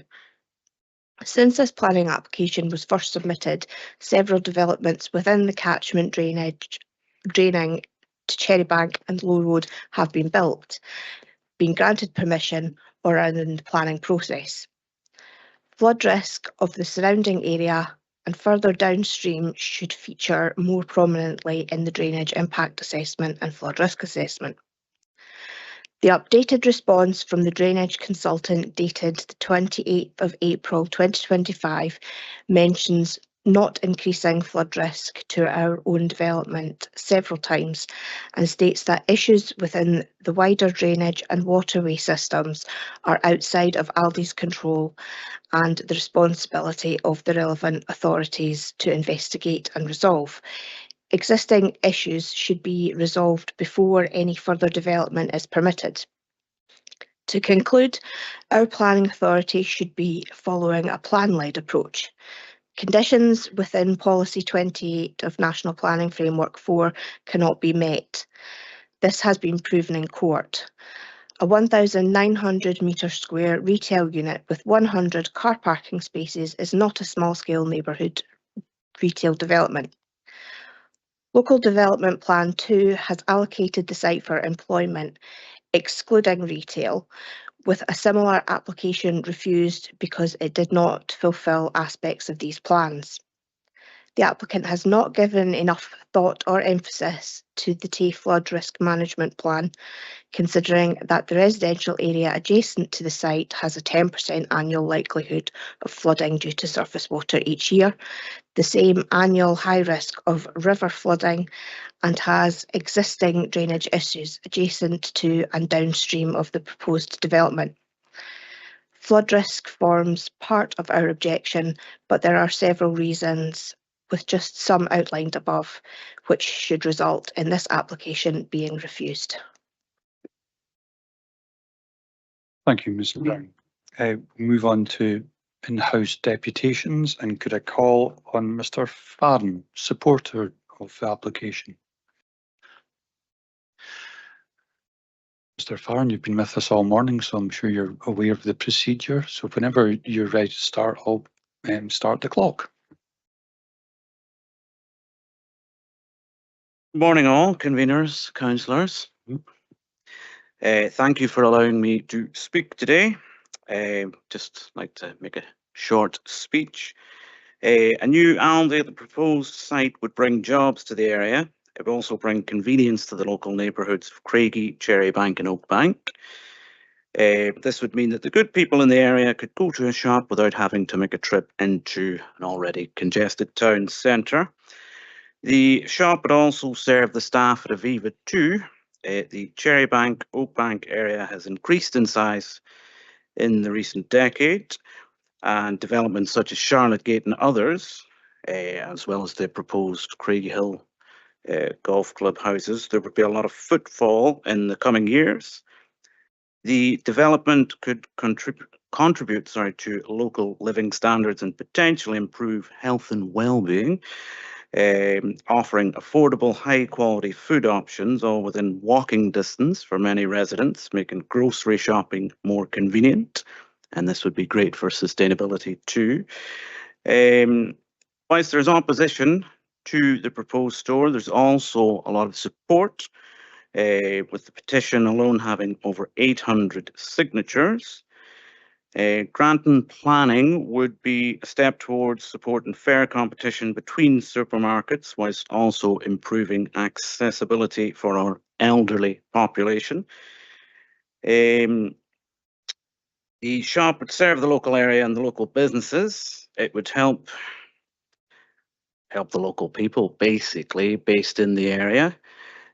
Myself being a local resident, I live up in the Charlotte Gatehouses. A colleague at work stopped me the other day and said, how's it going with the Aldi thing? I said, well, will soon be revealed in the coming days. And yeah, there is a lot of support from the local people. So, thank you.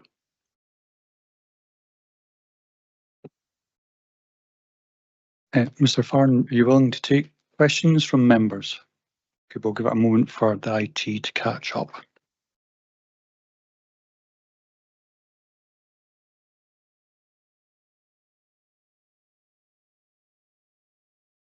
Councillor Braun.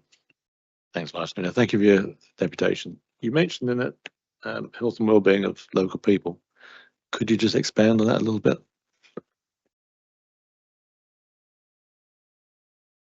So yeah, by that I mean, let me just pull up I have some stats from Age UK. So from data from Age UK, 23% of the population aged 65 and over could find it difficult to access local shops and services due to the lack of local facilities.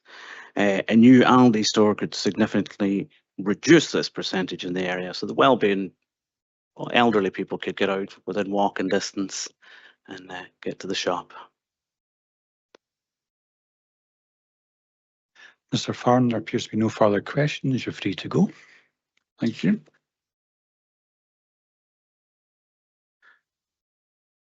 Could I invite Mr. Doyle and Mr. Mitchell of Shepherd and Wedderburn representing Aldi?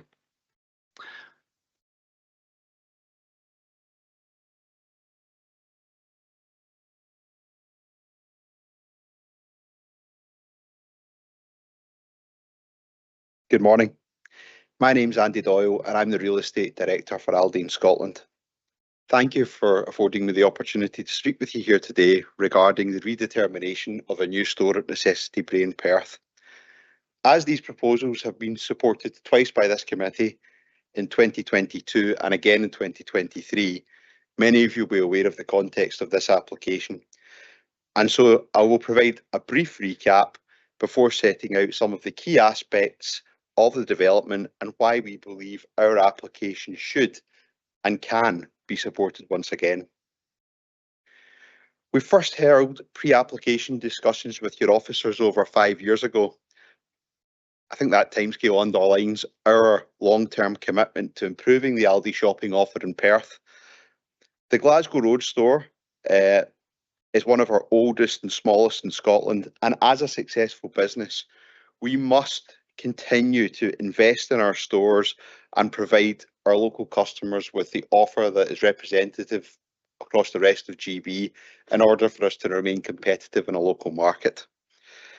Due to the constraints of the Glasgow Road site, by that I mean the size of it, we are reluctantly forced to look elsewhere within the city to deliver a modern, larger store, reflecting our standards across the UK. With no viable or suitable locations within the city centre, we brought forward our application for Necessity Brae. Given that this site has been allocated for development for 20 years with no prior viable interest. Strong levels of local support materialised, and our consultations were very successful, and we were delighted that the application has received 300 supportive representations via petition, some of whom have been so moved by it that they've been moved to speak here today. In addition to improving the local shopping choice and helping deliver 20-minute neighbourhoods, the proposals will result in an investment of over £5.5 million into the site and the provision of additional well-paid jobs for local people, the best paid jobs in food retail. We note these benefits were specifically welcomed by the Council's Business, Place and Investment team, who in the committee report stated that the application aligns with the Council's corporate policies and priorities around tackling poverty and developing a resilient economy with growth and job creation at the heart of it. Over these 5 years, our team has worked with your officers to address design, heritage, landscaping, transport and flood risk matters. And we note that there are no statutory objections in relation to any of these points. We are aware of the legitimate concerns we've just heard regarding flood risk in the area, and these have been looked at in detail by SEPA and your officers, with the latter concluding, and I quote from the committee report, that the data provided demonstrates that there is an overall betterment to the flood risk. My flood engineer is, however, present here today, and if members have questions in respect of that matter, I'll be able to direct them to him. Given this positive work, we were disappointed to receive the officer's recommendation for refusal. We note that this principally relates to the policy 28 of MPF 4. Whilst we acknowledge that we do not strictly comply with that policy, we strongly disagree that there is no capacity for the modest uplift in floor space that our proposals will significantly affect the city centre or allocated neighbourhood centres. The Council's own retail study demonstrated that shops within these areas principally provide for basket shop needs only, meaning that we provide a very different offer in our new store, and instead we anticipate that our store will create diversions from the current Lidl, Morrisons and Tesco in the town, including our other store at Perth Inverarmond Retail Park, many of which these stores have been found to be overtrading. Competition between out-of-centre retailers is of course not a matter for the planning system, particularly when there will be no significant impacts on the town centre. MPF 4 clearly states that policies must be considered in the round when assessing a development.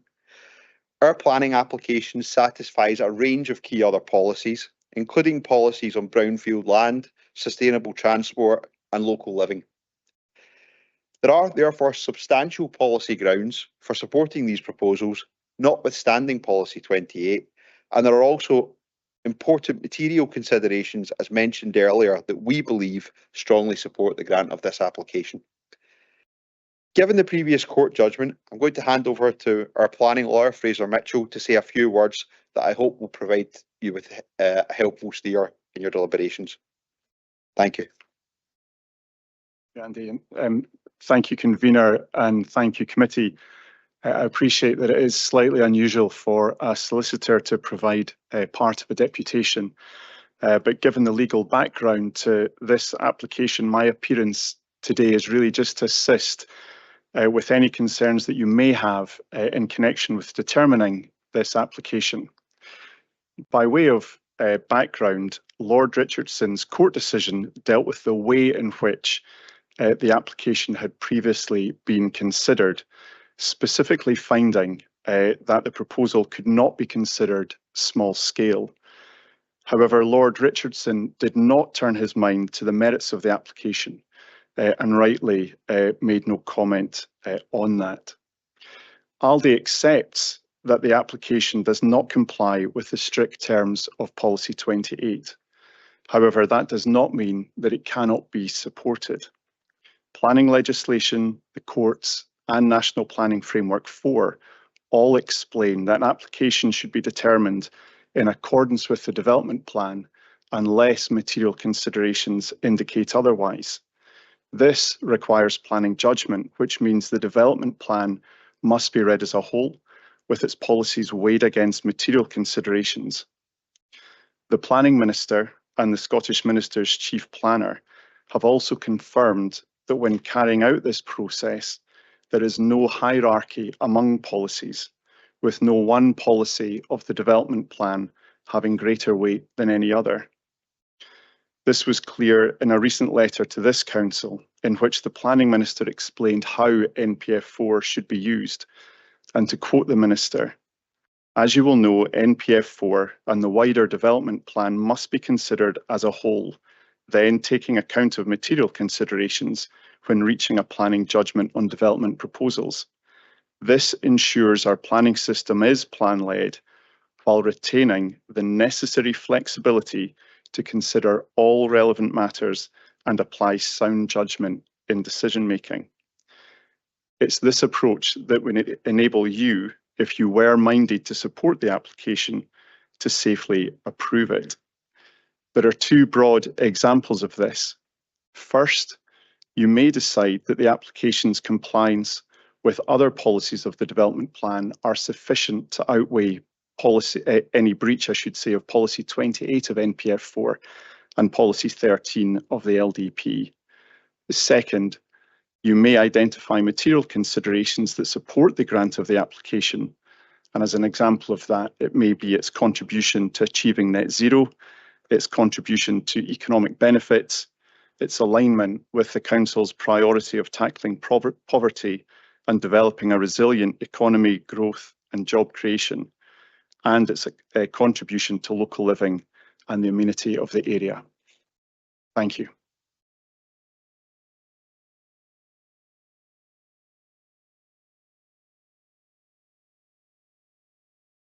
Thank you, gentlemen.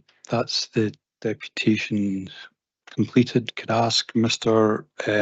Rob, planning consultant, and Mr. Spence, flood engineer, to join you? Gentlemen, Mr. Doyle, you alluded to that you're willing to take questions. So we'll wait for IT to populate the chat box. Yeah.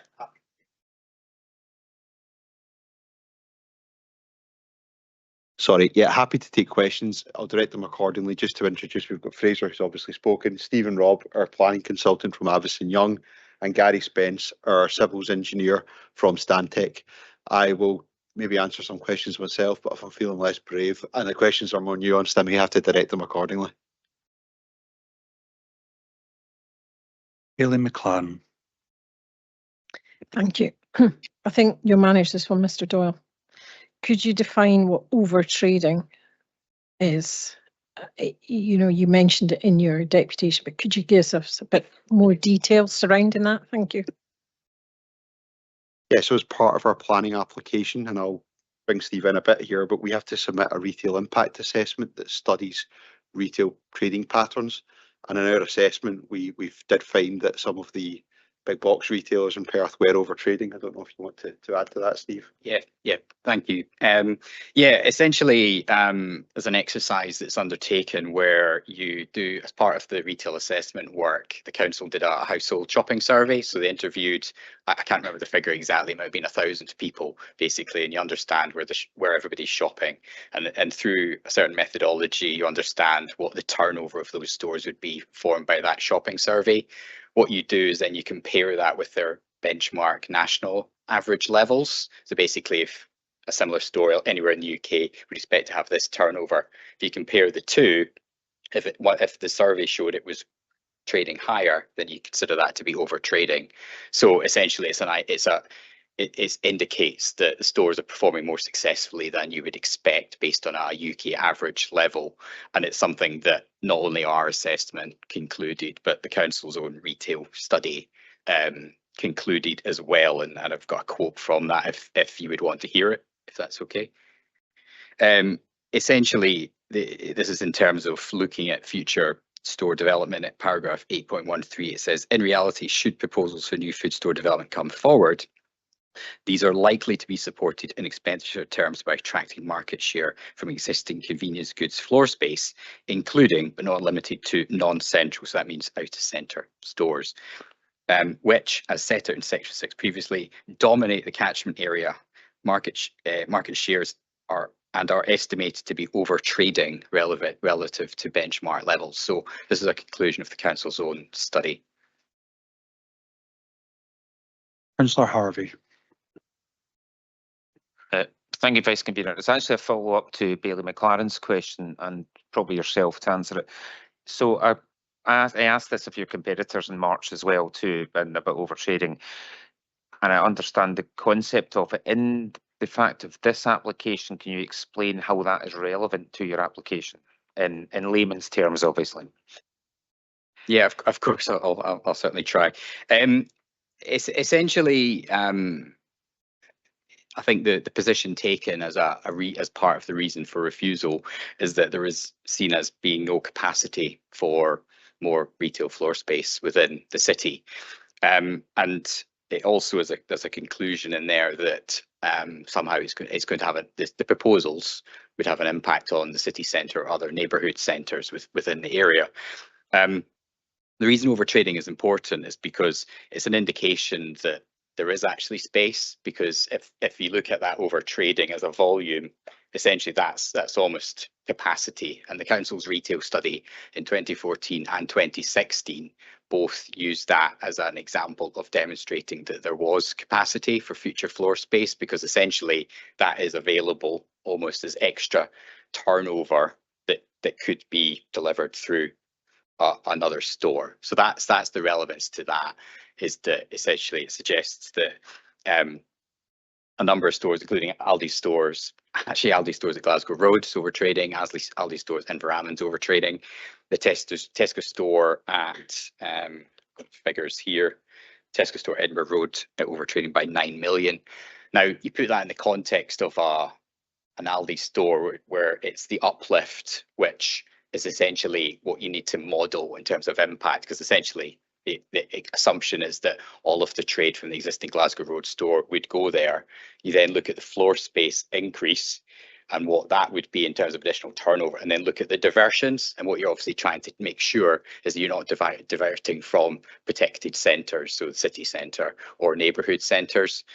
And by demonstrating there's overtrading at the Aldi store in Inverarmond and others, it's quite clear that actually, and proximity to those locations, that actually that's where the trade's going to come from. So that's hopefully helpful.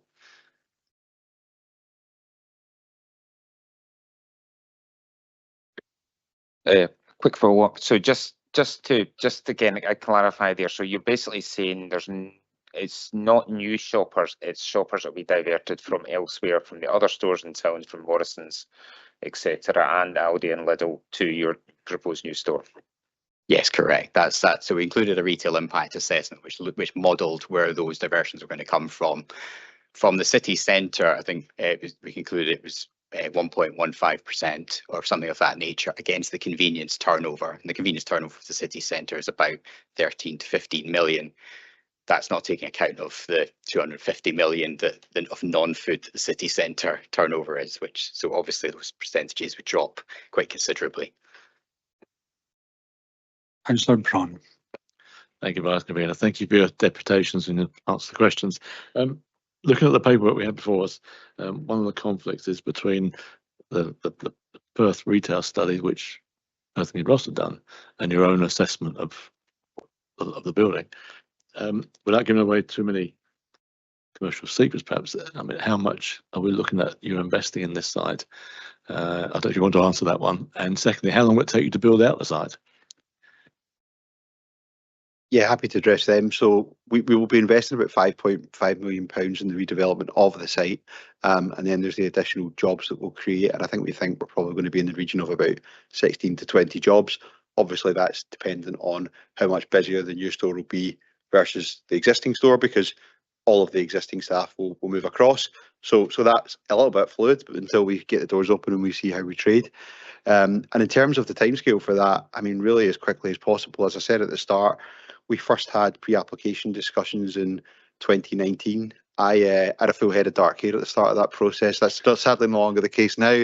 And, we're not looking to unduly delay. It is quite a complex site to develop out. There's some levels issues and whatnot that we need to cater for. It'll probably take us about a year to 18 months to do that. But if we can get approval here today, then we would be looking to move at the quickest possible rate of knots. So I would estimate from this distance probably end of 26, maybe beginning of 27 is realistic.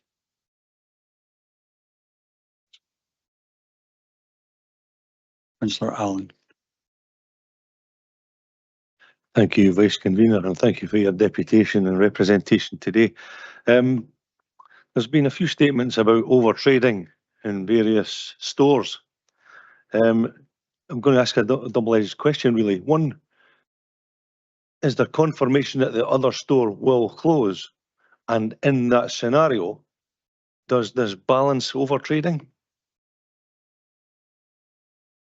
May call on Steve for the end of this one, but yeah, we are clear that we will close the existing store. It's not fit for our purposes any longer. It's too small. We can't accommodate our range in the store, and frankly, it no longer represents where we are as a brand.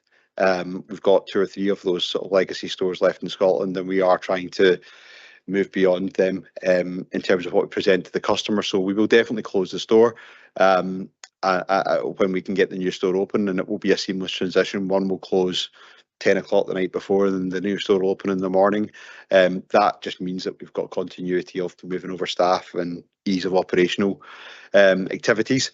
In terms of the existing store, yeah, we know our existing store over trades. Sorry, what was your second part of that question? It was something about me. Second part of the question is, in the scenario that you move to a new store, a bigger store, but out of the town, does that balance off the over trading? Yeah, of course. Just sorry to come back on the closure of Glasgow Road. There is also going to be a Section 75 legal agreement which will require that. So essentially, that will say that both stores can't be open at the same time. So almost the doors close of the Glasgow Road store on the evening, and in the morning the new store would open. So that would ensure, in a legal sense, that there's no ability for both to be open. From a retail impact perspective, because the assumption is that all of the trade from the existing store would move over, and just these are figures, so this is based on the council's household survey. Essentially, that store is turning over about 15.87 million, when the benchmark suggests it should only be doing 6, which suggests how popular Aldi is, and we're seeing that through the increasing market share.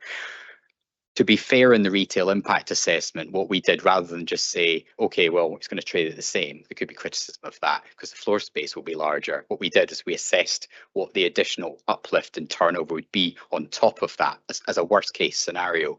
And essentially, we modelled that in the retail impact assessment. So yes, there's an assumption all that trade would come over, but there's an expectation there would be, as a worst case, just to make sure we've double checked it, made sure there's not a significant impact on the city centre. We modelled that as well, and the conclusions from that was that there wouldn't be a significant impact on the city centre because, as Andy said earlier, city centre offers a very different type of shopping offer as basket shopping, and that's backed up by the council's household survey that was done in 2022. I think it found that the Tesco store took about 1.5% of main food shopping, the M&S was about 1.8%, and the Sainsbury's local was 0%, which suggests it's basket shopping. It's people already in the city centre doing other types of shopping, and that's not where Aldi's going to be taking its trade from. It's going to be from the Environment store. Yeah, just to answer the question, I guess, very directly, is that I guess if you would consider that capacity and overtrade are indirectly proportional to each other,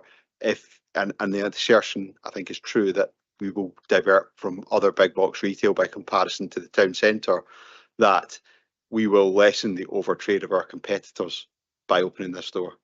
That's ultimately what our study concludes. Right. Bailey McClan. Thank you. I think this also is for you, Mr. Doyle. Economic positivity, jobs. You talked about the jobs. Could you just give a bit more detail on that? Do you have apprenticeship schemes, for the next generation of talent that you'll be looking for? Because we do have a lot of talent in Perth and Kinross. So could you give me more detail?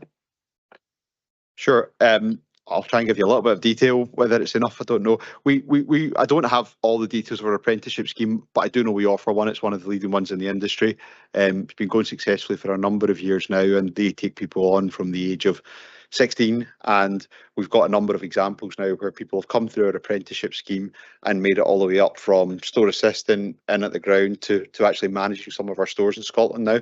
So that's been a hugely successful scheme for us. We do tie up with local government agencies in terms of our recruitment, and I would just emphasise that these are the best paid jobs in food retail. We pay people extremely well. We ask that they work hard for that pay, but I think it's a very fair deal, and we are recognised as being an employer of very high repute in relation to the package we offer, but equally the training and the opportunities that are present as well. We're continuing to open other stores throughout GB and in particular Scotland, and as we open stores in new locations, that yields opportunities for people to move geographically, perhaps locally, to take those opportunities up. So yeah, there is no ceiling to the opportunities within Aldi for people that join us. Councillor Braun. Thanks, Vice Convener. Another question. One of the supporters that emailed us mentioned that Aldi supports Scottish goods, particularly Scottish agriculture. I wonder if you just want to expand on that, if that's right, and if you could just give some more detail. Yeah, absolutely. We have got a buying department that's specifically dedicated to Scotland. We're one of the only major supermarkets that have got that. It's a strong team of circa 30 people who are responsible for sourcing products within Scotland. And currently within our range, over 300 of our circa 1,800 lines are sourced here in Scotland. And that goes from your big brands such as, you know, Iron Brew and such like, right down to sort of real cottage industry suppliers. And because of our flexibility in that regard, we can source some real niche products, but equally work with some real local providers, and you know, perhaps people that maybe aren't comfortable, haven't got the capacity to provide, you know, to maybe GB wide. We can, you know, create that range just for a Scottish audience and just offer it through our 110 Scottish stores. So we were able to be flexible in that regard. But equally, we've also had examples where we have worked with a supplier, built them up, they've started supplying our Scottish range. Our English counterparts get a taste of the product and demand that they have to have it as well. And before you know it, they've got a very profitable product line and range. But yeah, we absolutely work with suppliers across Scotland, and we always will.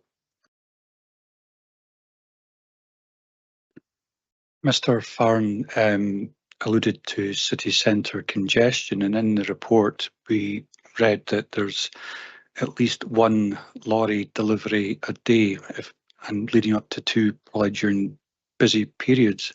Is that one full load going to one store, or is that a split load that's going to another store?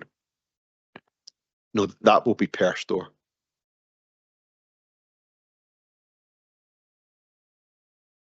So that would cut down lorries going into the city centre, cutting down noise, congestion and diesel particulates.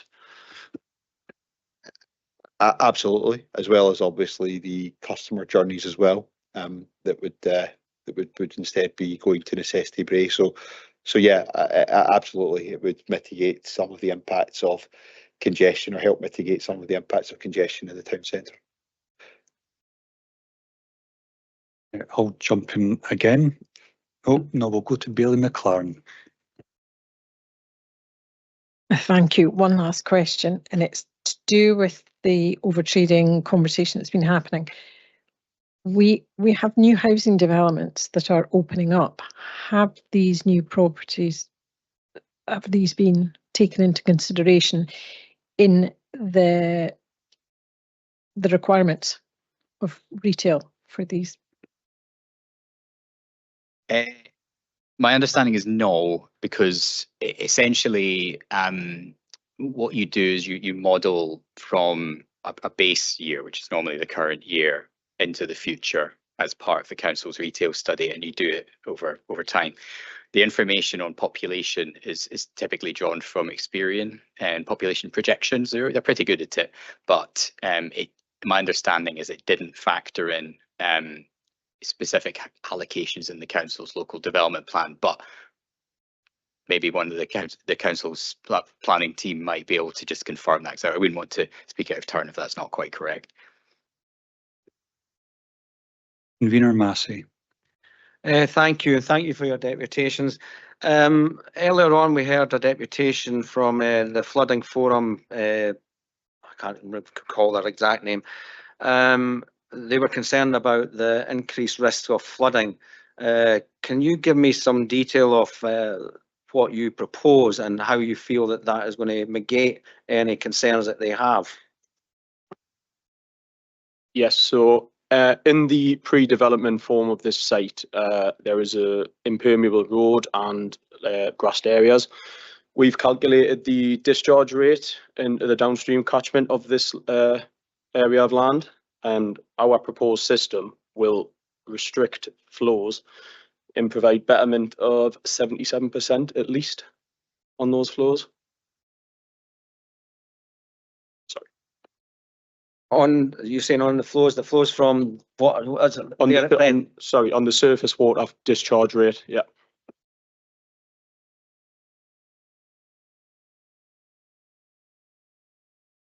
Gentlemen, there's no further questions. You're free to go. Convener, there's no further deputations, so I'll hand back to yourself. Thank you, Vice Convener. Can I ask members if they have any questions for officers? Bailey McLaren. Thank you. Just a follow on from the question I just asked Mr. Doyle about our new housing areas that are opening up, such as say Almond Valley, that site's opening up. So the retail study is based on a need that now has changed or about to change. Yeah, Bailey McLaren, yeah, the retail study accounts for population data and how it is expected to change over time. So yes, it is accounted for. Yeah, or in terms of known or anticipated, committed, measurable population change. Thank you. Councillor Harvey. Thank you, Convener. One of the questions from the people supporting the application was referred to a letter from ministers dealing with planning. I didn't see that in the document pack. Have you read it and have you any comment on it at all? Thanks. I can comment on that. That was a letter that I had written to Ivan McKee, MSP, and his reply, and that was the quoted there was the reply that we got. Okay, I know about that letter already, so my mistake. So withdraw the question. Councillor Allen. Thank you, Convener. There was a number of references to Policy 28 and an acknowledgement with regards to Policy 28. Can you just reiterate where we are with that, please? Thank you, Councillor Allen. Obviously, MPF 4, as it's been introduced, introduces a new line of thinking in the most current up-to-date indication as to national policy on retailing. It is somewhat more stringent than what has gone before it. Obviously has a focus upon town centre first principles, so it looks to obviously protect existing retail offerings in city and town centres, designated retail centres, commercial centres that we have. It is quite clear in part 28C that sites that are out with those designated areas, we should only accept retail development that is small scale and neighbourhood level. Obviously, the development that we're talking about today is 1,903 square metres, and obviously the Perth and Kinross retail study itself, the recommendations of it suggest that we incorporate into LDP 3 a restriction on 500 square metres for neighbourhood retailing, with individual units being restricted at 200 square metres. Not necessarily helped by the fact that MPF 4 doesn't specify and outline a definition as to what they consider small scale retail to be, and that's something that's being felt nationwide.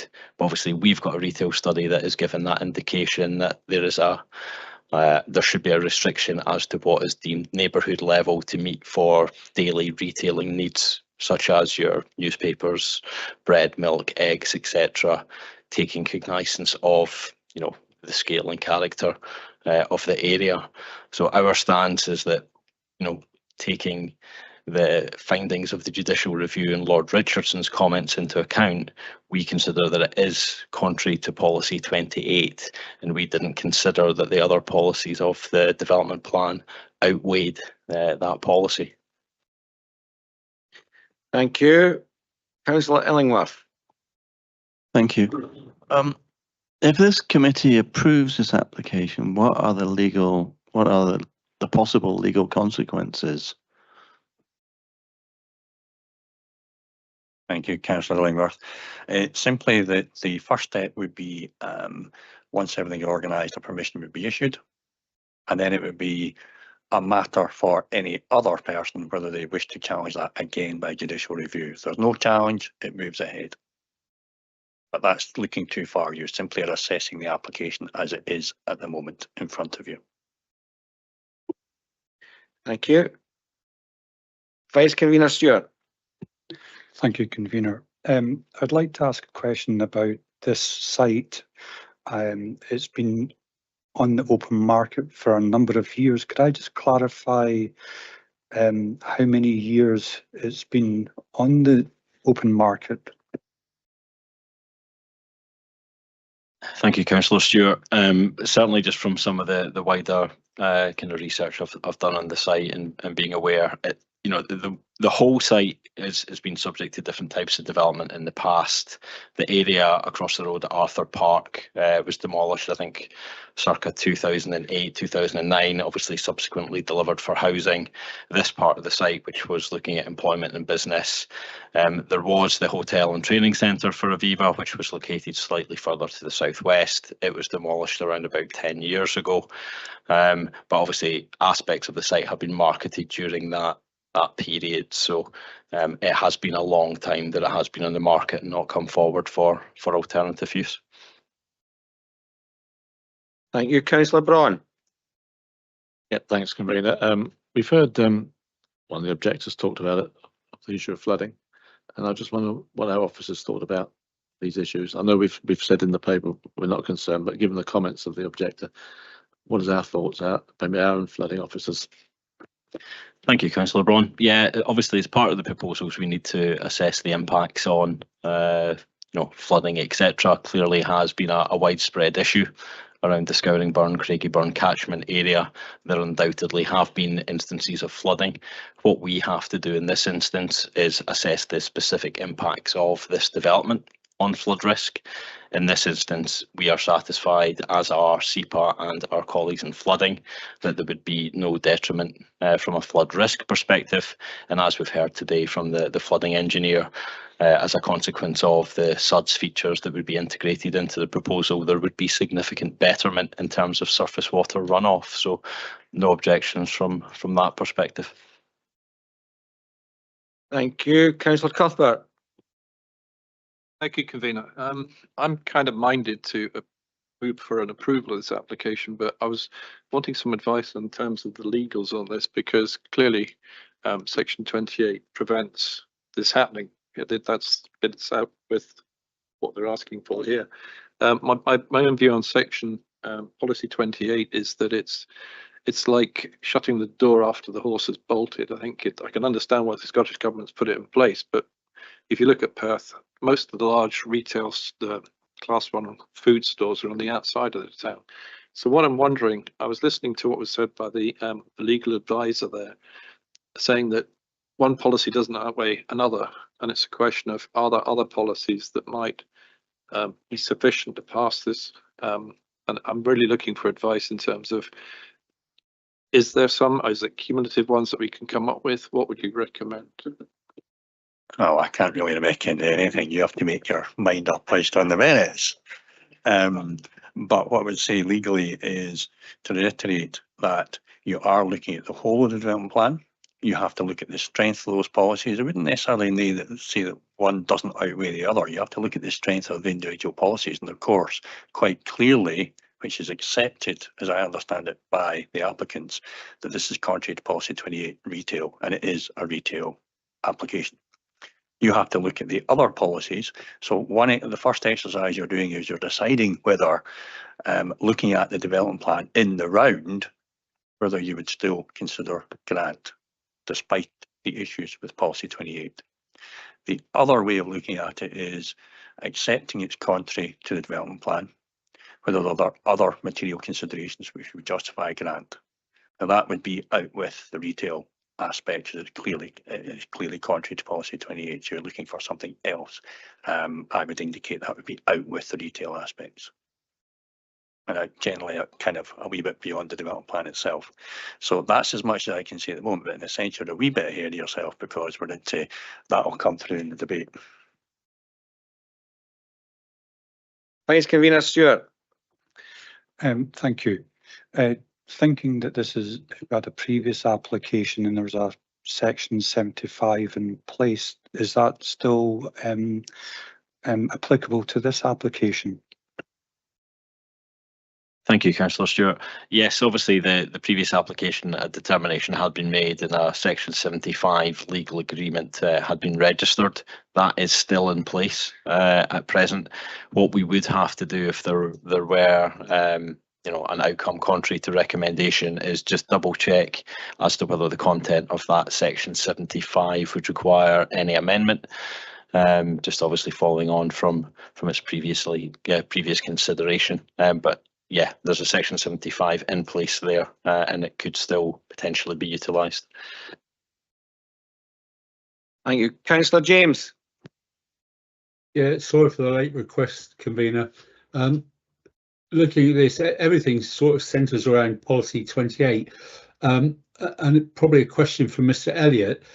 Do we have to, when we're looking at making a decision on this, I mean, the policy intent is to encourage, promote and facilitate retail investment to the most sustainable locations, which this does. The only bit that's contentious really is policy 28A3. However, everything else sort of falls into place.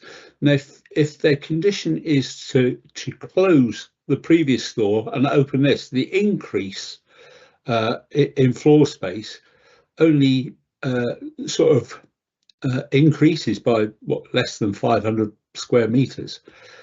Would that not fit that scalage that they're looking for, please? Thank you. The simple reply to that, Councillor James, is policy 28 is quite clear. You look at town centre or city centre, you look at edge centre, you look at then you get to out centre, which is what it is. The court case, then you've got 28C to look at and small scale retail neighbourhood development. Now the court case was quite clear that we're not looking at the increase in in the floor space. You have to look at as of new. So the answer to that is you are looking at it in the round for the whole of this. So you can't just look at the 500 or 500 to 600. And in any event, as we've heard, that the guidance which is we're looking at is that would be beyond what is a small scale retail neighbourhood development, because the biggest individual unit would be 200 square metres. I get that, but also by the same token, shopping habits have changed and town centres have changed. Many locations in the town centre are closed, and therefore the emphasis has shifted and the town centre has stretched. So with all the area that this is proposed, there's so much more housing there. You could actually say, well, the city, we are a city. Has I expanded. understand that, Councillor. Does it come within that? Yeah, I understand that, Councillor James, but the policy is what it is. The policy is stricter than what it was under the certain aspects under the LDP. That is something you must take into account. In terms of the residential and the other aspects, and we've heard about local living, that's a kind of another matter, and that's for you to consider and take into account. But I am back to saying that certainly officers are indicating in the applicant accepts this is contrary to policy 28. So therefore you take that into account, you look at the whole of the development plan, you look at other material considerations. Okay, thank you. Councillor Allen. Thank you, Convener. I'm struggling with this a wee bit. It's the Section 28 thing. It's just a furtherance of that. And I thank you for your explanation, Paul. That was helpful. I'm just trying to think, and listening to Councillor James there as well, you know, we talk about town centres and out of town centres. Let's not forget that Perth is a city and it is growing. And the periphery of that is what it is. And I'm trying to understand why, when an organisation comes to us and asks us for help, which is essentially what this is, we try to find the barrier to stop them from doing that. Can we move within the parameters of Section 28 to allow this? policy 28, sorry. Yes, sorry, could I just come in?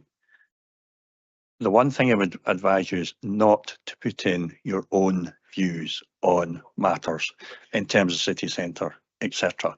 The policy 28 has a kind of a little bit of a hierarchy. You look towards the city centre first. You then look to edge of centre.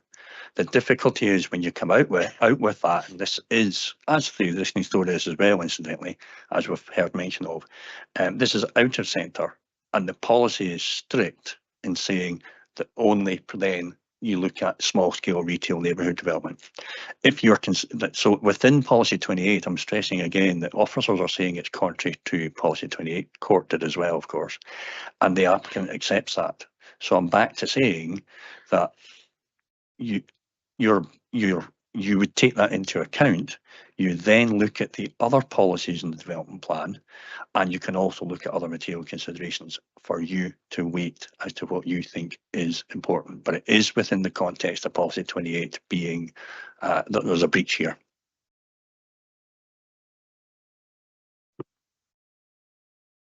Thank you. Any further questions?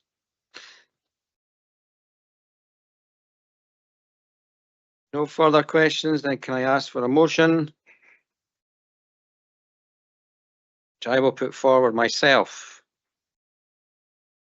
I will put forward a motion, but I will ask the committee for a 10-minute recess while I speak to Mr. Elliott.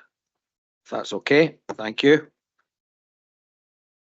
I remember, just want to check, Councillor James, you're back, aren't you? You're online. Yep, I see you're online. Members, just want to say that obviously we had discussions in private in terms of Councillor Massey, convener, wants to make a motion, and I can say that general terms of that discussion were about about the complex issue, which we've already mentioned, about looking at the development plan, contrary to policy 28, but looking at the development plan around, but also then assessing other material considerations as well. So that's what the discussion was about. But I believe, convener, you want to make a motion. Thank you. And my motion is to grant permission for the revised application now before us.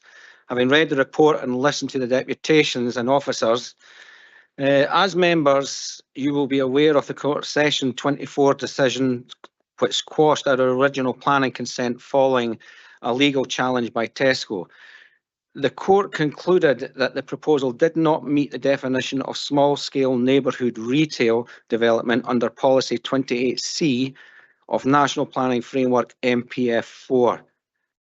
But I am satisfied that this revised application has been carefully prepared in response to that ruling with a clearer and more comprehensive policy justification.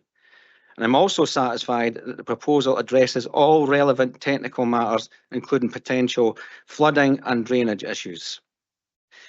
I think it's important to reference MPF 4 Part 3 Annex A, how to use this document, the policies within this document. And on page 28, it states the policy sections are for the use in the determination of planning application. The policies should be read as a whole. Planning decisions must be made in accordance with the development plan unless material considerations indicate otherwise. It's for the decision maker to determine what weight to attach to policies on a case-by-case basis. Where a policy states that development will be supported, it is in principle, and it is for the decision maker to take into account all relevant policies. As being said earlier today, this guidance is similar to the statement from Ivan McKee, Minister for Public Finance, in correspondence I shared last month with you, namely that MPF 4 and the wider development plan must be considered as a whole, then taking account of material considerations when reaching a planning judgment. This revised proposal demonstrates strong alignment with key policies 9, 13 and 15 in MPF 4 and policy 13 in the Perth and Kinross Local Development Plan. MPF 4 policy 9, brownfield, vacant and derelict land and empty buildings. The site is designated for employment use in the local development plan, but has remained undeveloped for over 17 years due to abnormal building costs and market conditions. It is a brownfield site, and Policy 9A of NPF4 supports the reuse of such land to promote regeneration and effective land use. Bringing this site back into productive use aligns with national objectives to prioritise brownfield development over greenfield expansion. NPF Policy 13, Sustainable Transport, promotes development that supports sustainability and active travel, reduce car dependency, and integrates well with public transport and walking, cycling networks. The proposed store directly supports this principle by providing a modern, accessible food retail option within a residential area. It reduces the need for residents to travel longer distances for essential shopping, thereby supporting local living and 20-minute neighbourhoods. The development has been designed to include cycle parking, pedestrian-friendly access, EV charging, and connections to public transport, encouraging more sustainable travel choices. NPF 4 Policy 15, Local Living and 20-minute Neighbourhoods, promotes the creation of 20-minute neighbourhoods and supports development that enables people to meet their daily needs within a short walk or cycle from their home. This includes access to shops, services, green space, and employment. The proposed store directly supports this principle of local living by reducing the need for residents to travel longer distances to access groceries, aligning with the sustainability and well-being goals of Policy 15. It also contributes to the place principle by enhancing the mix of uses in the area and supporting a more self-sufficient neighbourhood. In LDP Policy 13, Retail and Commercial Leisure Proposals, this proposal supports Policy 13 by delivering a retail facility that meets local shopping needs and is accessible by public and non-car modes of transport. In my judgment, this proposal represents a well-considered and balanced response to local retail needs and planning policy. It supports the delivery of NPF 4's vision by reusing long-vacated brownfield land and promoting sustainable and active travel and advancing the principles of local living and 20-minute neighbourhoods. It is a proposal that delivers tangible benefits to the community, aligns with national and local policy objectives, and makes effective use of an underutilised site. Can I ask for a seconder?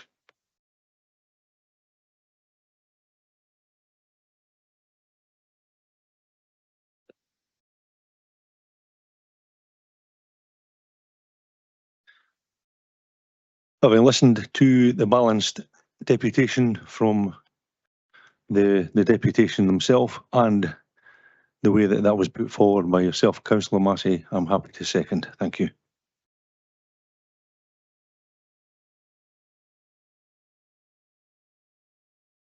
Members, perhaps I can come in at this point. I know it's slightly unusual. There's not asked for an amendment yet. We'll come to that. But just to be clear as to the terms of the motion to approve, if I could go through that. I think it's approve the application subject to a possible legal agreement. What that means is we need to check the existing one, whether it needs to be changed or not. So approve the application subject to possible legal agreement, suitable conditions and informatives. Now, although the proposal is contrary to National Planning Framework 4 Policy 28 Retail and to the zoning of the site as employment land, the proposal is supported by other policies of the development plan, namely, firstly, National Planning Framework 4, Policy 9A, brownfield, vacant and empty buildings. The site has not been developed for employment use for a number of years, including due to abnormal building costs, and will result in the sustainable reuse of brownfield land. Secondly, National Planning Framework 4, Policy 13, Sustainable Transport. The proposal supports a variety of modes of transport, including walking, cycling, EV charging and public transport. It contributes to local living in 20-minute neighbourhoods by enabling people to meet their daily shopping needs close to home. Thirdly, National Planning Framework 4, Policy 15A, Local Living in 20-minute Neighbourhoods. The proposal contributes to local living, including the 20-minute neighbourhood of Southern Perth, or of the area, I think, the immediate area. Local people will be able to meet their daily shopping needs by a variety of sustainable modes of travel, including walking and cycling. Fourthly, Perth Cross Local Development Plan 2, 2019, Policy 13, Retail and Commercial Leisure proposals. The proposal will 4, that's category 4, provide accessibility of shopping provision, and category 5, provide for accessibility to public transport and non-car modes of transport. So I think that's the terms of the motion to approve.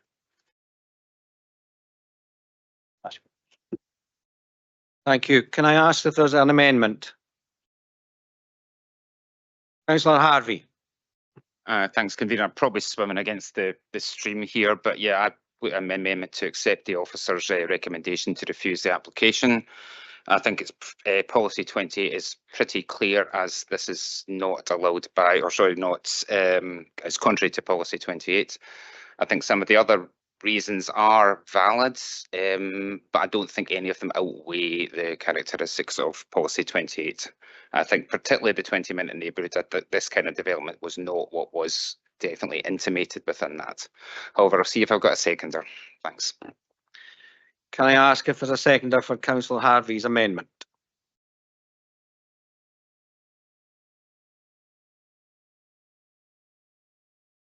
No seconder, the amendment falls. Can I ask the committee if they have any comments? Councillor Braun. Yeah, thanks, convener, and thank you for your comprehensive motion, which I thoroughly concur with. I think it's the right motion for this case. Any town, any city, any country needs economic development, and indeed our own LDP does quote the need for economic growth, which this proves. It will give the most important people, the consumer, more choice. It will give competitive prices to people. I appreciate the complexity of MPF4 Policy 28, but as we've heard, this will help people living locally, many elderly people. I think the figure quoted was 23% of people are 65 plus who will have access to this site. We also know that many people who are on lower incomes find it difficult to afford good quality foods, and competition will encourage that. So I would say, in fairness, policy 28C part 2, which talks about health and well-being, I think is an important factor here. And we've not mentioned that, but I think it was a factor that we should consider. There are many points which outweigh MPF 28, as you've mentioned, and I would thoroughly support what you've said. I think the need for the consumer and economic expansion is an important factor. It overrides, in this case, MPF 28. Thank you, convener. Thank you, Councillor Braun. Bailey McLaren. Thank you, convener. And yeah, very comprehensive motion, which I fully support. And I would just highlight the economic positivity here, but it's not only just on the ground. As we heard in the deputations, the sourcing of fresh products, many are Scottish, and we in Perthshire have many producers of those fresh produce within Perth and Kinross. So there's a wider economic ripple effect here as well. So thank you. Thank you for that. Councillor James. Yeah, thanks, convener, and thanks for your motion. I think it's sensible. How many times we sat on this committee and said, you know, it's okay building houses, but we need the infrastructure, stuff to go with it. Here's an opportunity. A well-known developer, and respected retailer has wanted to put something amongst the housing on that side of town, and I think this is for all the right reasons, as I thought the last 2 times that this came to the committee, convener. So thank you. Thank you, Councillor James. Vice Convener Stewart. Thank you, convener. I was willing to second your motion, which I think was very eloquently put. And coming to the tail end of the comments, I don't know what I can add further to my colleagues, but the reason I was wanting to second your motion was Perth and Kinross is an upcoming area within Scotland. We are looking at a development that is going to enhance the neighbourhood, and we heard that there's great concerns about flooding, and of course this development site, their neighbours are within these areas, but we heard that there's actually going to be a bit of catchment and slower release. I am pleased to hear that there'll be less traffic going into the city centre, mitigating noise and congestion, particularly when we've got Rose Terrace for emergency vehicles getting into the PRI, and the roundabout down by Dewars. So I will be fully supporting this motion. Thank you. Thank you, Vice Convener. Councillor Illingworth. Thank you, Convener. I'm looking forward to going into the store for a pint of milk and coming out with a drum kit. Thank you. Thank you. Any further comment?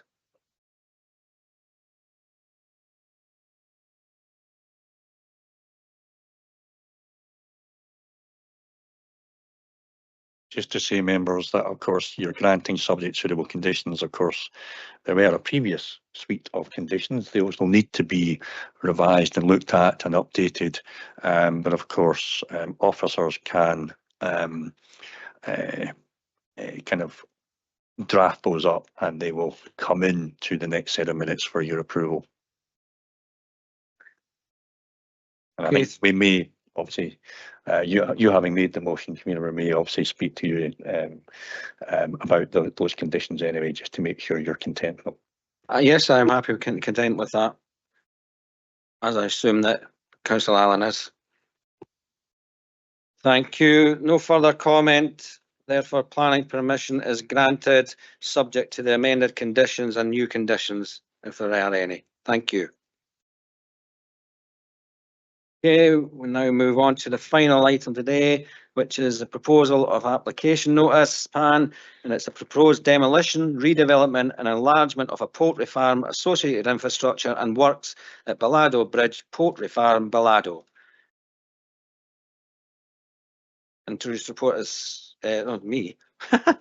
Do members have any comments on the?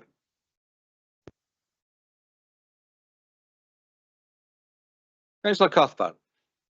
Thank you. Yes, when air quality has been looked at, can we assess the impact of the venting of the units at clean out? Currently, what happens when there's a clean out, there's a lot of smell locally, so it's a question of how that can be dealt with. Thank you.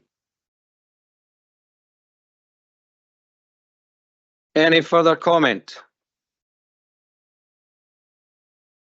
No further comment?